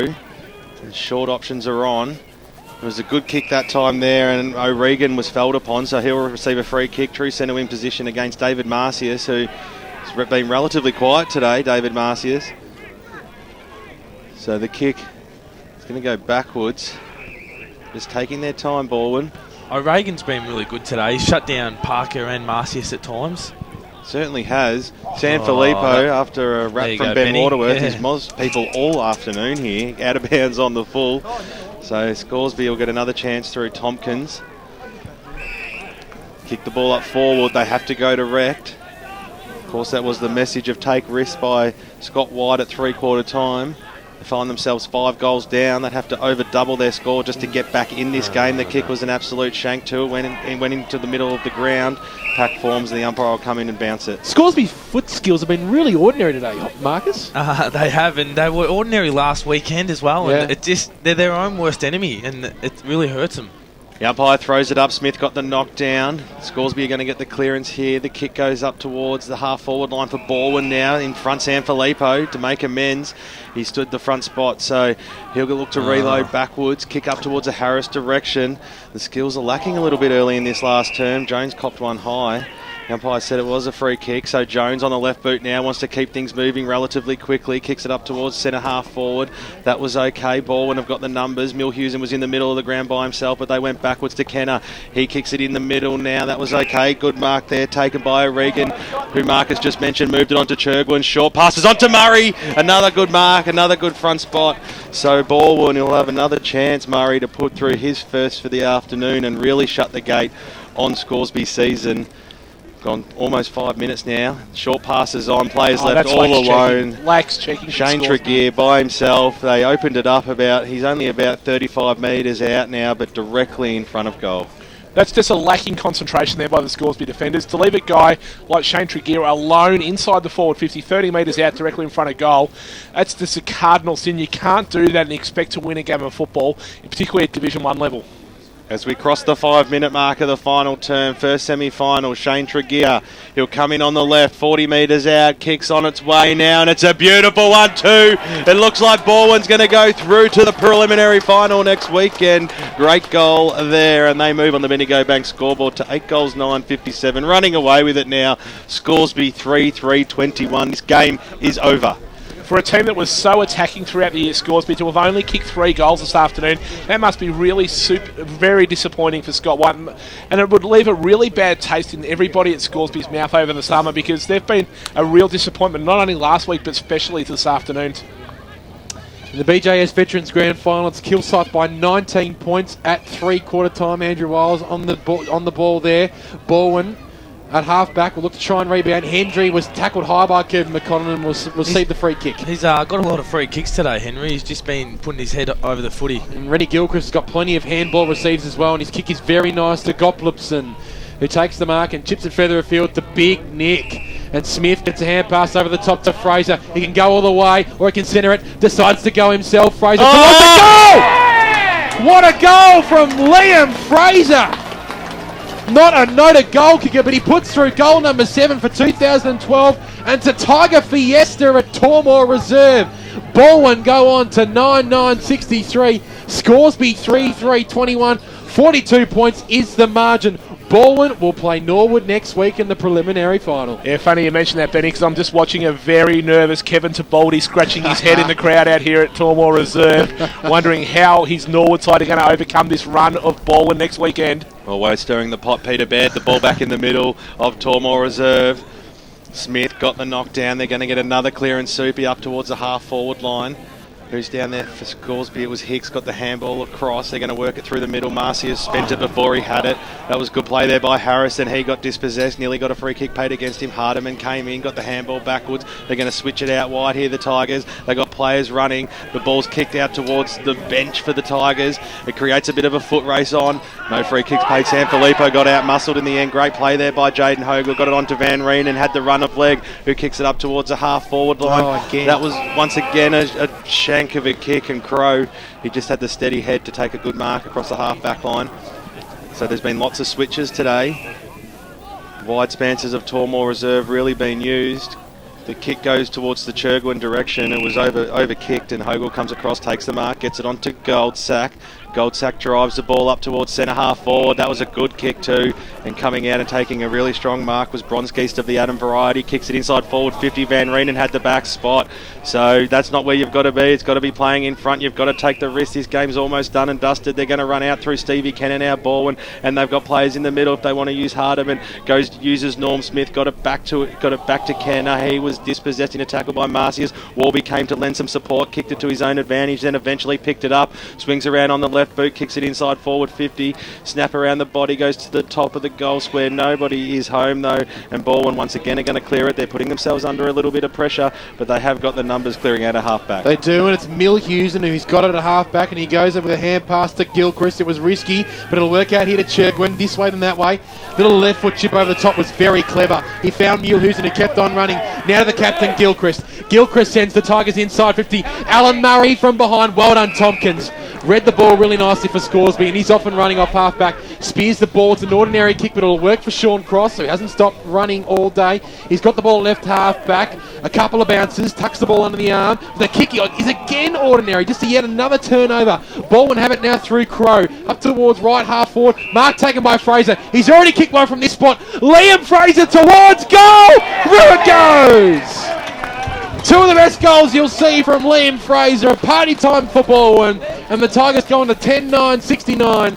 Scoresby 3-3-21 on the Bendigo Bank scoreboard. Just over 9 minutes gone here in this fourth term.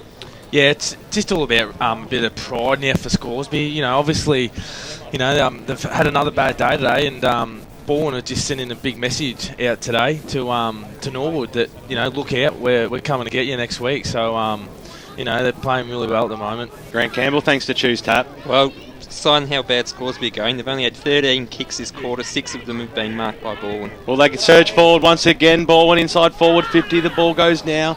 Good play that time there by Goldsack to clear it for the Magpies. Surging kick outside of the defensive zone finds Hogle. He can hold his head up high. Hogle today, he's been okay. Kick goes in towards the middle. Mark's been taken. This is Gibbons. He's been quiet also. Finds leg. Leg wants to switch the play out wide, creates a foot race out there. Who's going to be the first to meet it? It'll be Chadwick who takes it on the bounce. In fact, it was Bronski's inside forward 50. The kick again was the shanker. Now they're going to clear it out. Fraser, who's come alive in this last quarter, definitely for the Tigers, is out there. He's got to beat Jones to it. Gets him in a tackle. It was a great bit of play. Good second effort by both players there. McCutcheon came in, scrambled a kick along the boundary line, gained a valuable 30 or so metres, and over it goes about 70 metres out from goal. It's down Balwyn's end. They lead 10-9-69 on the Bendigo Bank scoreboard. Scoresby 3-3-21. 10.5 minutes gone. The umpire to bring it in now. Over the back, Murray. Came down Jones. Cross. Got the handball to Hicks. Back to Cross. He's going to switch it now to the centre half back position where he finds Adam Bronski, who's got a chop of the arms. So he'll have the ball. So get on to the left. Kick goes out wide. There's a nice pass too. So he finds his teammate, Hogle, up towards the centre half forward position, out in front, Chadwick. Might be Bronski. It is Bronski. I'm getting them confused. It's a very long way away on that far side, and Ben Waterworth's had the binoculars. You might as well take over, Benny. Certainly will, as Jones goes in board to Luke Van Reen, and he marks and plays on. Look at the big fella. Oh, geez, big Luke was holding the ball there. He took too long to dispose of it, and he was brought undone there. And the umpire says no advantage will be paid, or a 25-metre penalty, or both. I reckon that's the first hold in the ball we've seen today. Yep. I don't reckon we've seen too many. That's a good call, actually. So Marco Regan was the tackler, and he quickly gets a hand pass off to Wright, who wanted to go towards the far side, but instead he goes backwards to his captain in Rennie Gilchrist, who would be a very happy man in about 20 minutes' time. He goes to his best mate in Charlie Hendry. Over the top to Sanfilippo. Madison Hardiman. Look at Ricky Nixon go. Takes the mark and plays on immediately. Off to Charlie Hendry. Dodges one. Then goes back to Gilchrist. They're just playing with Scoresby at the moment of Balwyn. The kick out towards Milhusen. Just one way than that one. Gee, really lethargic passage to play this one. Hardiman drops what he should have taken. Chadwick tries to pounce the ball, but Hardiman makes up with it with a very solid tackle. And we'll see a ball up, true centre wing position. Bendigo Bank scoreboard, Balwyn 10-9-69. Scoresby 3-3-21. Ball up here. Fraser. In fact, it was O'Regan that time. Wraps up Parker, and we'll see another ball up. Ben Turner will go up in this ruck contest. Been pretty good against, pretty serviceable against Luke Van Reen today. Had some good help as with some third man up, I should say. As we're going to see yet another ball up as Adam Parker is wrapped up by Matt Murray. Around the grounds at South Belgrave by 25 points over Silvan, and Kilsyth by 19 over Mooroolbark in the BJS Veterans Grand Final. Umpires pulled out a free kick. It will go the way of the Tigers. Everything going the way of the Tigers at the moment, except for that hand pass. But Gilchrist mops up, gets a little hand pass off to Stevie Kenner. He's played well today. Left foot kick was smothered off the boot. Which way will it bounce? Won't bounce accordingly for either team. Goldsack rode the bunt. Got a hand pass over the top to Kevin McConnell. Kick towards true centre wing position. Who's going to be there? Hicks stood up and took a very strong mark. Can he play on quickly and try and just get some momentum for the Pies? It's a good kick. Bo Cosson just over his head. Will it bounce? He gets around Fraser now from 50 metres out. He decides to pull the kick, and it's a shocker as well. Could have almost gone for goal. Umpire has pulled out a free kick from somewhere. Against Bronski for holding. And it will go the way of Jared Wright on the right half back flank. So he brings it towards Truce and half back, and Charlie Hendry, who's had a mountain of the football today. He goes to O'Regan. 25 metres. Says 25-metre penalty will be go. It is just a shambles for Scoresby at the moment. Nothing at all is going right. It might be a double 25-metre penalty. And Richard Wilson, the president of the Balwyn Football Club, gives us the wave. That's one smirky smile from the president. Kick up towards Goebbels at half-forward. Turn his man inside out. Here's Jeff Goebbels. He's got 3. Centres it inboard to Murray, but the kick went over his head, and the mark's been taken at the last line of defence by Reece Van Reenen. So Van Reenen goes short to Cross. Still in the defensive arc for the Pies. Time's going to beat any challenge they might be able to give this afternoon. Chadwick goes out wide. It was an alright kick. It was skew off the boot, but it still hit the target. Inside forward 50 looking for Kirby McConnon. Came out in front, took a really good mark. So Scoresby are going to have well, I'm not sure if they're going to have a shot, but Chadwick's run down inside the forward 50 and taken a mark. The sting's really gone out of this as they go forward. The kick by Chadwick was terrible across the half forward line. It was intended for Goldsack, and now they're going to clear the Tigers, and they got players everywhere out wide. Stevie Kennett takes the mark. He could have a bounce. Instead, he elected to put the kick on, and it was a good one too, because he found Tregear. Put him under a little bit of pressure, but he was up to the task. Tregear finds Milhausen across the 50. He wanted to go on with it. Umpire calls him back over his mark. Short options on. Milhausen goes towards the Murray direction. The ball's got to sit up for him. He attacks it now. That was Matt Murray, got a throw out. The umpire was blindsided, got it to Kenner. They're going backwards now. Tregear inside forward 50 to Alan Murray, who comes out in front and takes a good mark. So he's been a great live wire for him in this last quarter. Alan Murray wants to keep the ball moving to the top of the goal square. In there was Goldsack, got a handle on it. Brenton Legg charges through the pack. That was gutsy play. He needed it out of the danger zone, and the short passes on, finds Wade McConnon in the middle. I'm not sure if it was intended for him, but he took it anyway. Kicked it up towards the Bronski's direction. He went for the fly on. His hammer was right. He's been good today. Picked up that time by Charlie Hendry. He goes backwards to Sanfilippo. Sanfilippo goes out wide because he's got Hardiman all alone. He needs to take the mark. He fumbled it at the crucial stage. Warby's right on his hammer. Hardiman still keeps it in. Sealed the dummy, got the handball backwards. They've done really well to get out of this ball, and like Ben said, they're just playing with them a little bit. This is Hendry up towards the half forward line, going towards the Murray direction, and Go Bulls stands back and takes a good mark. So he's been quiet in this last quarter. He squares things up, and that's a clever kick. Goblinson takes the mark about 40 metres out from goal, gives the handball off. Rennie Gilchrist from 50 metres out sends it long, but pushes it to the right hand side, only for a minor score. Balwyn on the Bendigo Bank scoreboard moved to 10 goals, 10-70, running away with this one. Scoresby 3-3-21 at the 17-minute mark. In the AFL, North Melbourne down by 10 goals, pushing towards half-time at the moment. Adam Bronski, an absolute shank of a left foot kick from the kick out, looking for Chadwick, only up in the hands of Balwyn though.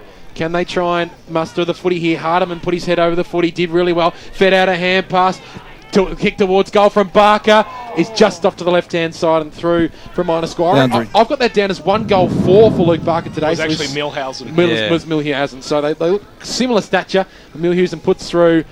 Balwyn's 11th behind. 10-11-71. Balwyn. Scoresby 3-3-21. 21 scoring shots to 6. It's been a Tiger day out here. Let's cross down to Damien Watson thanks to Akira Urgent Care. Yes, Ben, I was just wondering, is there something wrong with the footballs today? Because I haven't seen this many floaters since I went to Bondi Beach. You can catch Damien Watson on funnyguys.com.au. Tom Warby, as always, on the kick-in. Drives the ball into the middle of the ground. The umpire's blown his whistle early here. Sure what he was intending on paying it for. Mark was taken by Cosson. They've called it back again. So maybe it's a free kick to Hicks, who was also in that contest. I reckon Johnny Milhausen is a dead ringer for Pete Summers. He used to play at Balwyn. Yes. Yes, of course. Best and fairest winner at the Tigers. One of your besties, Pete Summers. He goes out with one of my sister's good friends. Hicksy kicks it up towards centre half forward for the Magpies. Oh, good play there, just effortlessly. Turner gets it across. Fraser, that was really clever, knocked it onto the Churgwin advantage. Hogle came running in for Scoresby, got dispossessed, got probably legged as well. The umpire let it go over the boundary line and out of bounds. It's just around the grounds, repeating once again. South Belgrave by 25 points. Just got an update here from Connor Ryan. Apparently South Belgrave will win the game, but Michael Glassborough wouldn't be too nervous. Apparently South Belgrave not too convincing today. That's a bit stiff on a side who's made their way through to a grand final. So congratulations to the South Belgrave Football Club as we cross to Grant Campbell for Choose Tap Stats. Mark's Inside 50 tell the story today. For the match, 17-3 in favour of Balwyn. Jeez. That just comes back to key forwards, I think, guys. And delivery inside 50 today has been shocking from Scoresby. So the umpire throws it in. Turner looked for a free kick. It was snapped out of the pack by by Jones that time. It was taken by Hendry. Drives the ball out long. They've got players streaming forward. This is Kenner. In fact, no, it's Johnny Mulhughes, and he's going to have a bounce. He has one. He might go for the second. He handballs it off to the captain, Gilchrist. He has a bounce. He crosses the 50. He floats one in. This might go all the way and hit the post. Unbelievable shot of goal by the Balwyn side. And the captain, he wanted to put the icing on the cake, and I couldn't ride it home enough for him. On the Bendigo Bank scoreboard, Balwyn moved to 10 goals, 12-72. Scoresby 3-3-21 as we cross time on in the last quarter. 3 behinds for Rennie Gilchrist today. He's had the opportunity for a captain's goal, but to no avail. Warby's kick is finally an accurate one. The mark taken by Paul Chadwick right in front of us here in the broadcast position. Kick up towards the centre wing is marked by Jaden Hogle. Goes on the left foot and finds Wade McConnell in the middle of Tormore Reserve. He can go quickly. He's got players. True centre wing, Cosson dropped what he should have taken.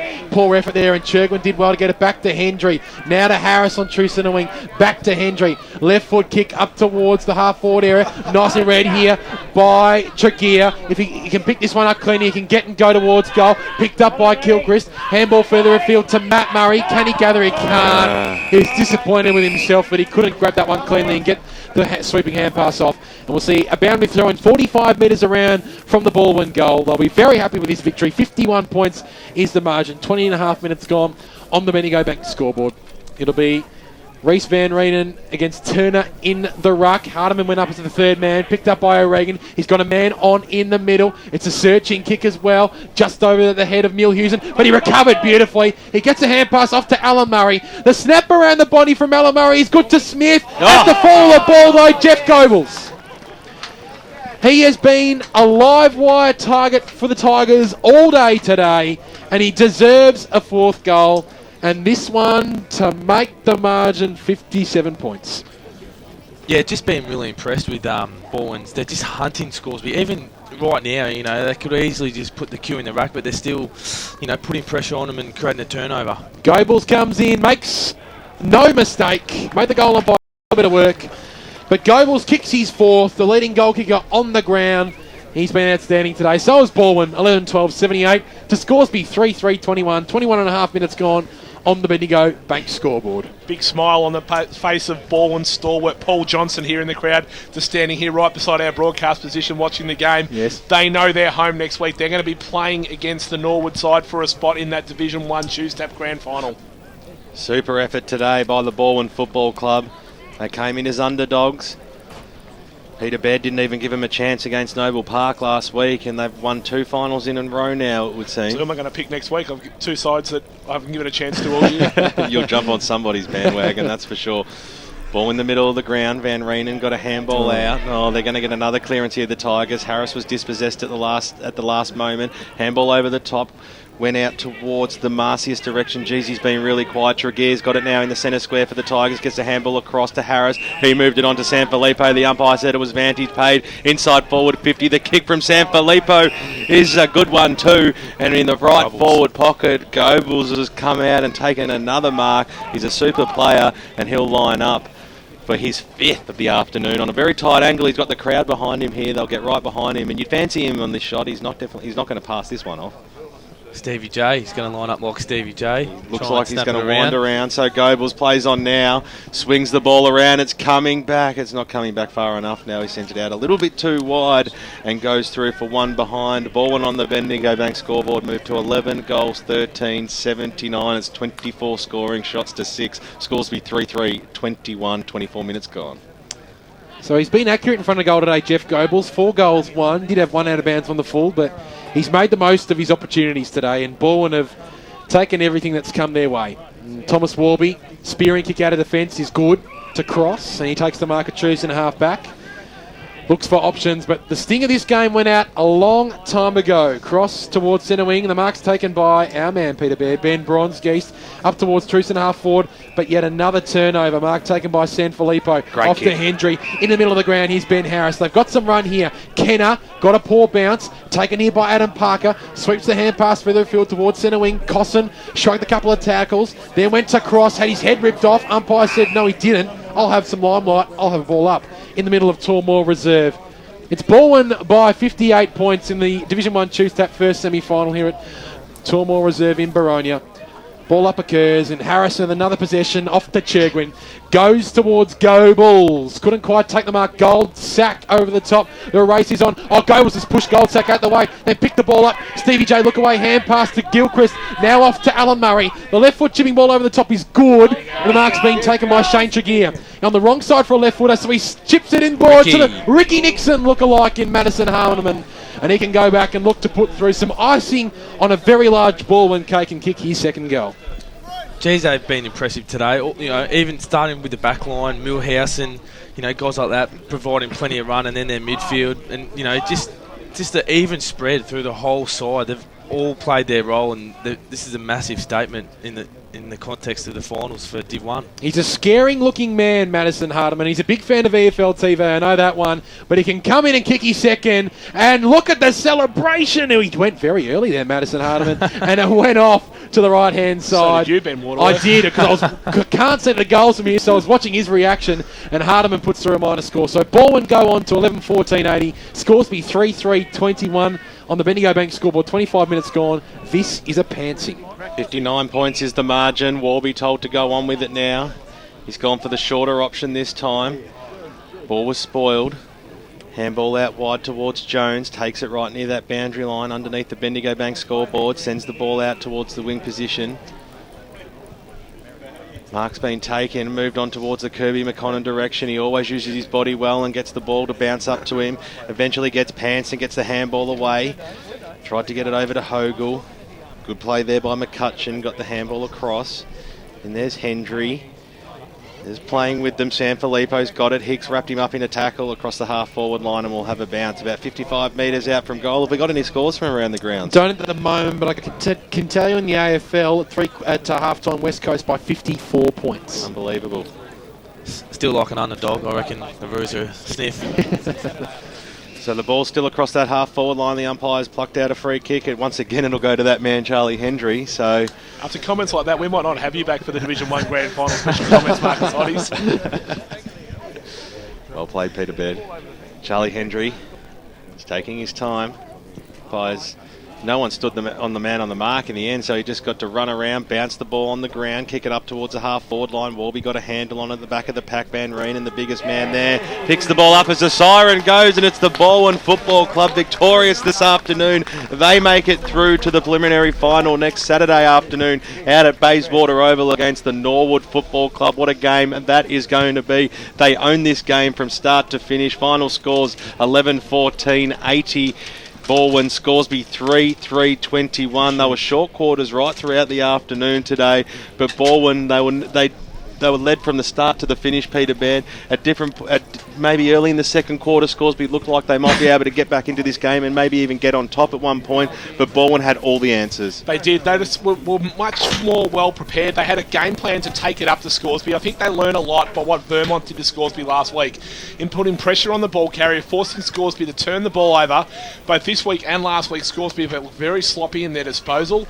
They've turned it over continuously, and just very well executed game plan today by Daniel Donati and his men. Speaking of Daniel Donati, let's cross down boundary side thanks to Akira Urgent Care. Braden Ingram's with the winning coach. Yeah, and with a very, very happy winning Balwyn coach. Dan, 17 marks inside 50 for your guys to 3 today. Not only is that a big reward for your forward line, but also just speaks to how well your back line played today. Our back six were absolutely sensational. Could not fault them. We had a young kid who's 18 at McCutcheon today, just play out of his skin. Jared Wright's job on Hogle today was outstanding. Rod Crow back in the side just straightens us up, and Millie was fantastic. Stevie Kenner as usual, and I am forgetting one, and young Churgy as well. Those 6 boys today were just unbelievable. And 2 weeks in a row now, you have to say probably the underdog in both games, and in both games you've ended up having a really big win. That's a great effort. And now Norwood next week, you've got to feel confident going into that game. Yeah, look, when you finish fourth in the ladder, I guess you get the underdog tag. We've had the best percentage in the competition all year. We were on top, or first or second all year. We had a tough draw and we lost a couple late, so we're unlucky to finish fourth. We knew that. And look, at the end of the day, we've played 2 tough elimination finals. Norwood have had a week off and they had a game yesterday, so we're going to have a day short. It's going to be hard. We have to get back up this week, and we'll be underdogs again next week, but at the end of the day, you cop that, you work hard and try to get another win. And just quickly on the 6-day break, that's going to be vital. The boys have already got the ice out, and they're going to need to do a fair bit of recovery this week to get up for that big game. Yeah, look, we've got some sore boys, no doubt, and two very tough. Whilst today blew out a little bit in the last quarter, the first half was extremely physical. And the ice packs will be out. We've got rehab straight after the game now. We go to the pools, very light Tuesday night and a lightish night Thursday to back up for the Saturday game. And just a few questions from you guys upstairs.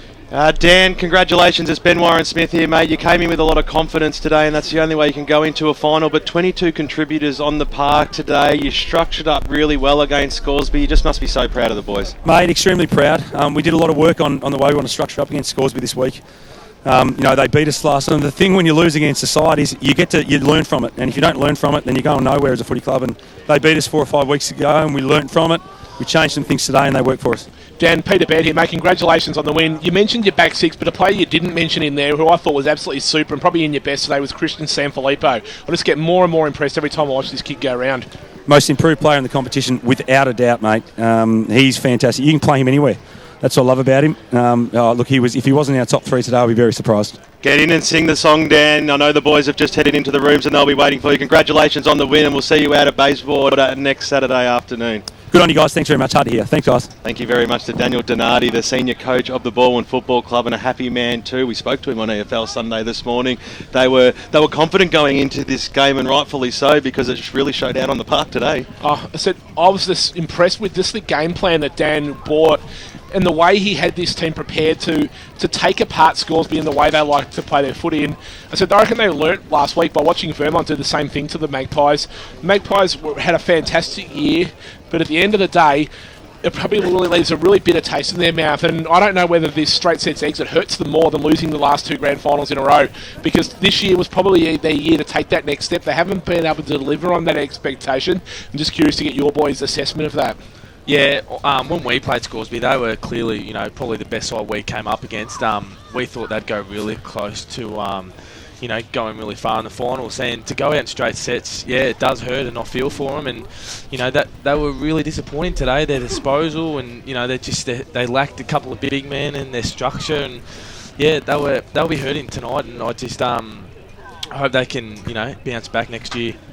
They'll be sick of being the bridesmaid, though, won't they, the Scoresby Football Club? It's a case of close but no cigars now over the last 3 seasons. They seem to dominate throughout the home and away season, and a little bit like North Ringwood's been like in Division 3 over the last couple of years. When it gets to finals time, they just can't live for the occasion. We're trying to get the song down in the rooms at the moment. I think Dan's just having a little bit of a chat with the guys and just rallying them all together, because they'll be a pretty happy bunch of footballers tonight. And like you said, they'll be a sore bunch, but no doubt everybody will be firing fit come training time, because you'll be wanting to playing that side next week. I'll tell you what, if we're not heading down to the Balwyn Reserve this week to do some interviews for EFL TV, I don't know where we'll be going. They are probably the team that are bringing the best form into next week. I mean, Norwood, they were very disappointing. They only kicked 3 goals yesterday.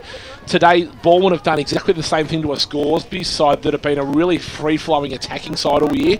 Norwood haven't had that trait, and that's probably a really concern for them, because we saw today the way that Balwyn are able to pick holes in Scoresby's defence, and even when they're able to set up their zone, just work their way through it. So I reckon there's a lot of work for Norwood to do next week, because this Balwyn side's going to take a lot of stopping.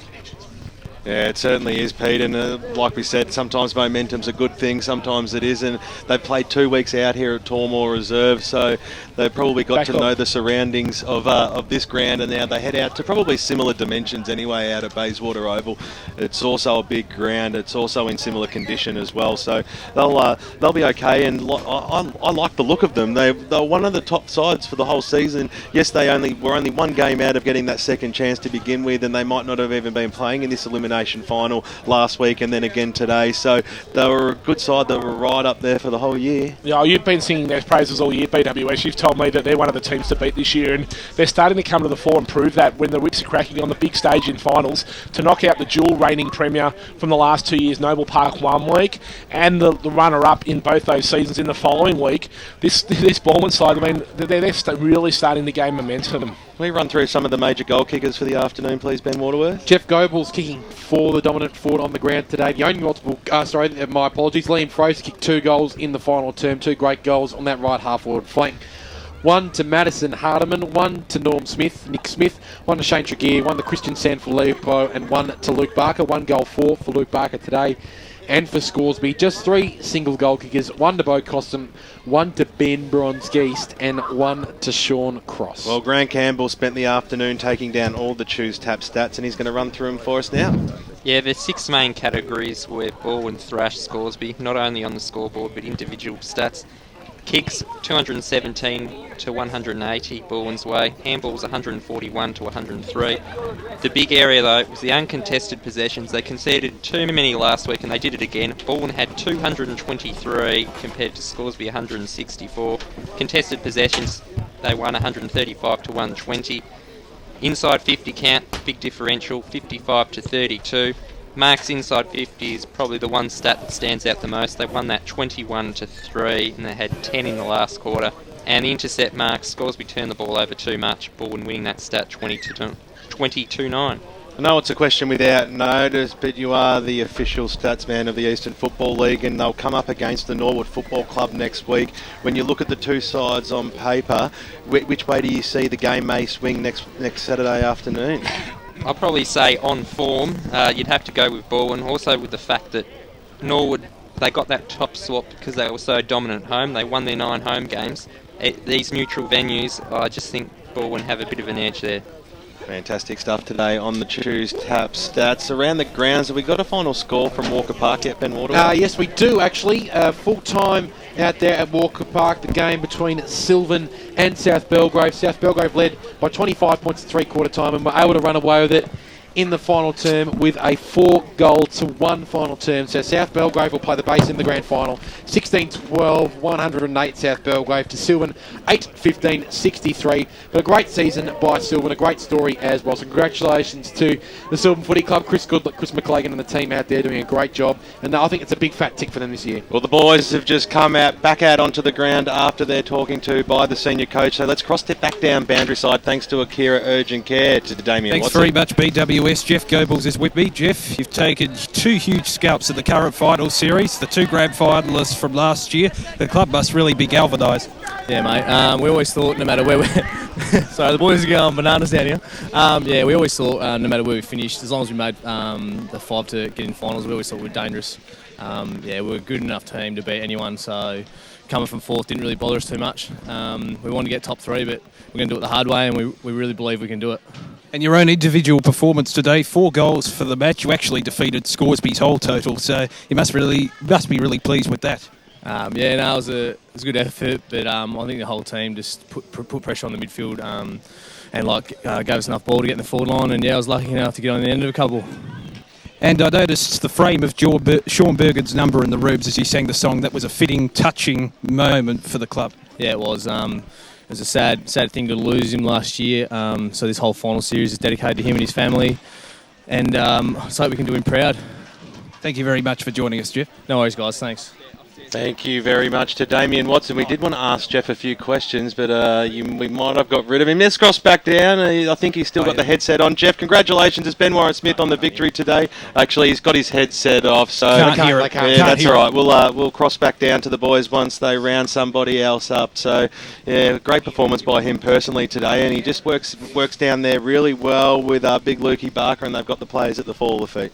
I think they've actually got him there again. I think he can hear us now. He's back down there. Jeff, congratulations. It's Ben Warren-Smith, mate. Great performance by yourself today and the whole side. It seemed like the boys are really confident from the get-go today because you've strangled them from the start. Yeah, mate. Thanks, Ben. Yeah, we just put a lot of pressure on the midfield, and the focus today was just 4 quarters of solid pressure. And sorry, the boys are going stupid down here. So we just focused to pressure them and suffocate them, and just keep the ball going forward. And we're just lucky enough to get the chocolates today. It must be really good to have some quality senior players around yourself like Rennie Gilchrist and Big Norm and Murray, who are these players who have played many of finals games and they can rally the troops to all play their position properly. Yeah, you're right. And all those boys were huge today. Rennie was massive in the midfield. Charlie Hendry was awesome. And Big Norm. Van Renen is supposed to be the number 1 ruckman in the comp, and I think Normie outdid him today. And Shooter was awesome, and those boys are great. Rod Crow, etc. Jeff, Peter Baird here, mate. Congratulations on the win. Thanks, Peter. what I've been really impressed about you this year is you can play two contrasting styles of footy. For 3 quarters last week against Noble Park, it was a real arm wrestle. You really stifled the game, but then flicked the switch in the last quarter to kick 7 goals to run out easily winners. Today, we saw that for probably a quarter and a half. That first quarter was a real arm wrestle, but then once the game opened up, your midfielders just take right over, and the delivery you get down forward is absolutely sensational. Yeah, you're spot on there. And we always think we're fit enough, no matter what point of the game, to run over the top in the end. And if we need to do it in the first quarter or last quarter, it doesn't really bother us. We had a fantastic pre-season, and so we always think we're in it right in it till the end of the game.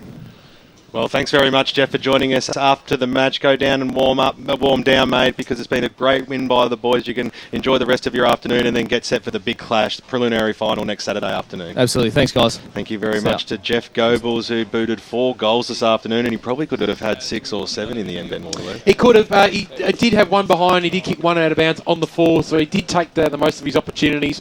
But a fantastic performance by him. Arguably, Marcus and Pete, arguably the most informed forward in Division 1 at the moment, particularly maybe over the past couple of months. Incredibly consistent, always seems to kick those 4 or 5 goals, and I think he's just a huge acquisition for the Tigers this year. I'll go so far as to say he's probably the most informed centre-half forward at the moment in the competition. Who's the most informed forward? I really like the way Jared Dalton's tracking in the finals at the moment.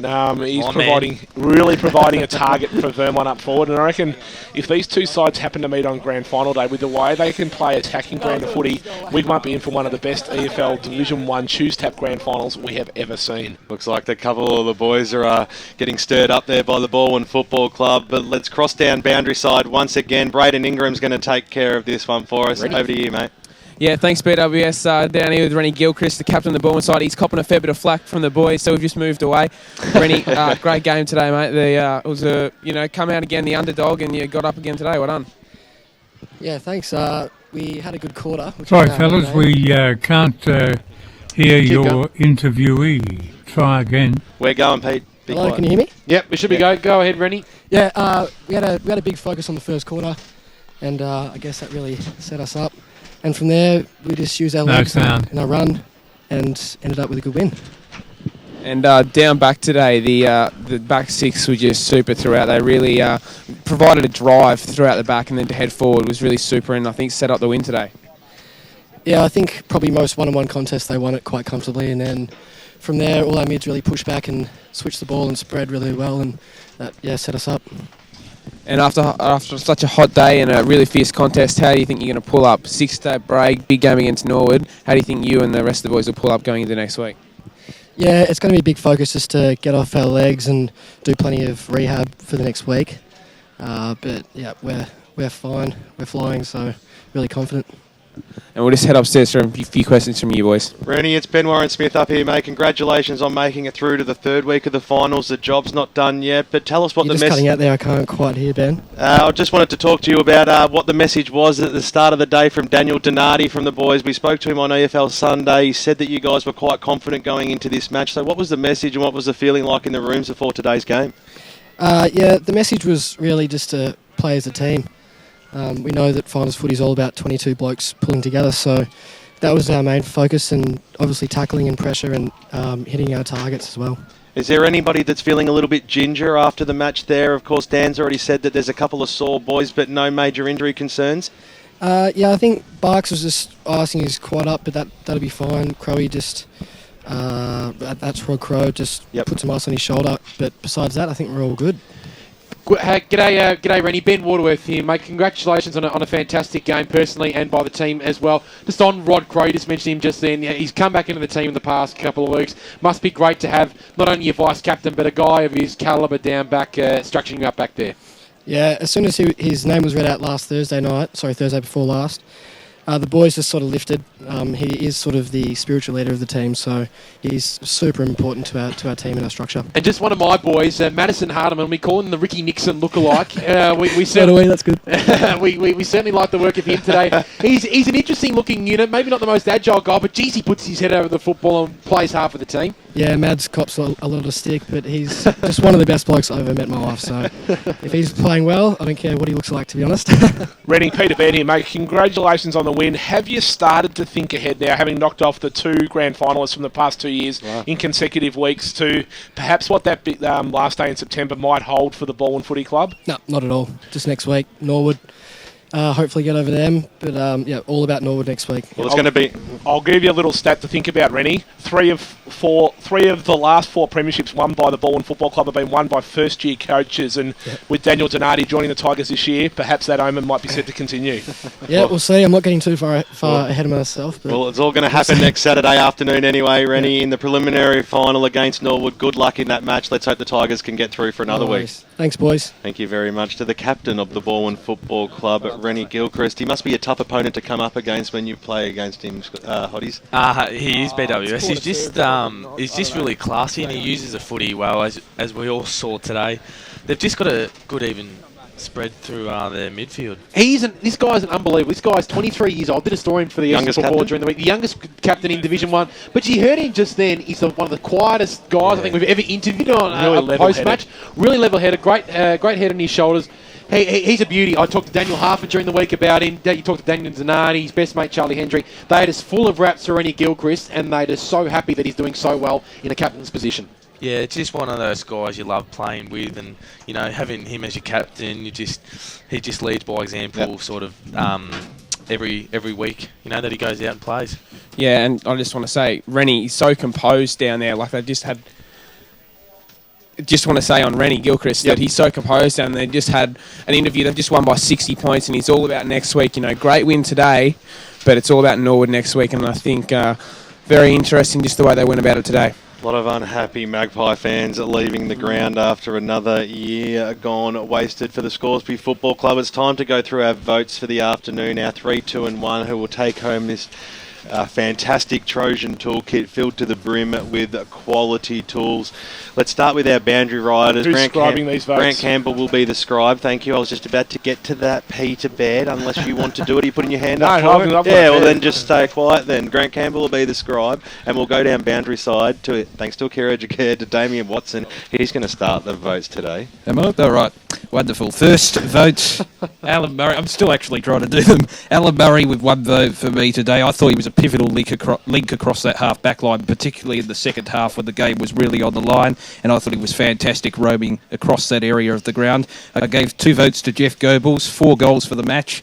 Obviously a fantastic effort in a low-scoring game. It was quite difficult to kick goals. And 3 votes I gave to Shane Tregear. I thought he was fantastic throughout the course of the match. Good stuff, Damo. We look forward to hearing your dulcet tones again in a fortnight's time on the biggest day of the year, Division 1 Grand Final day. Your wingman for the afternoon, and will be also on that very afternoon, was Braden Ingram. How do you see it, mate?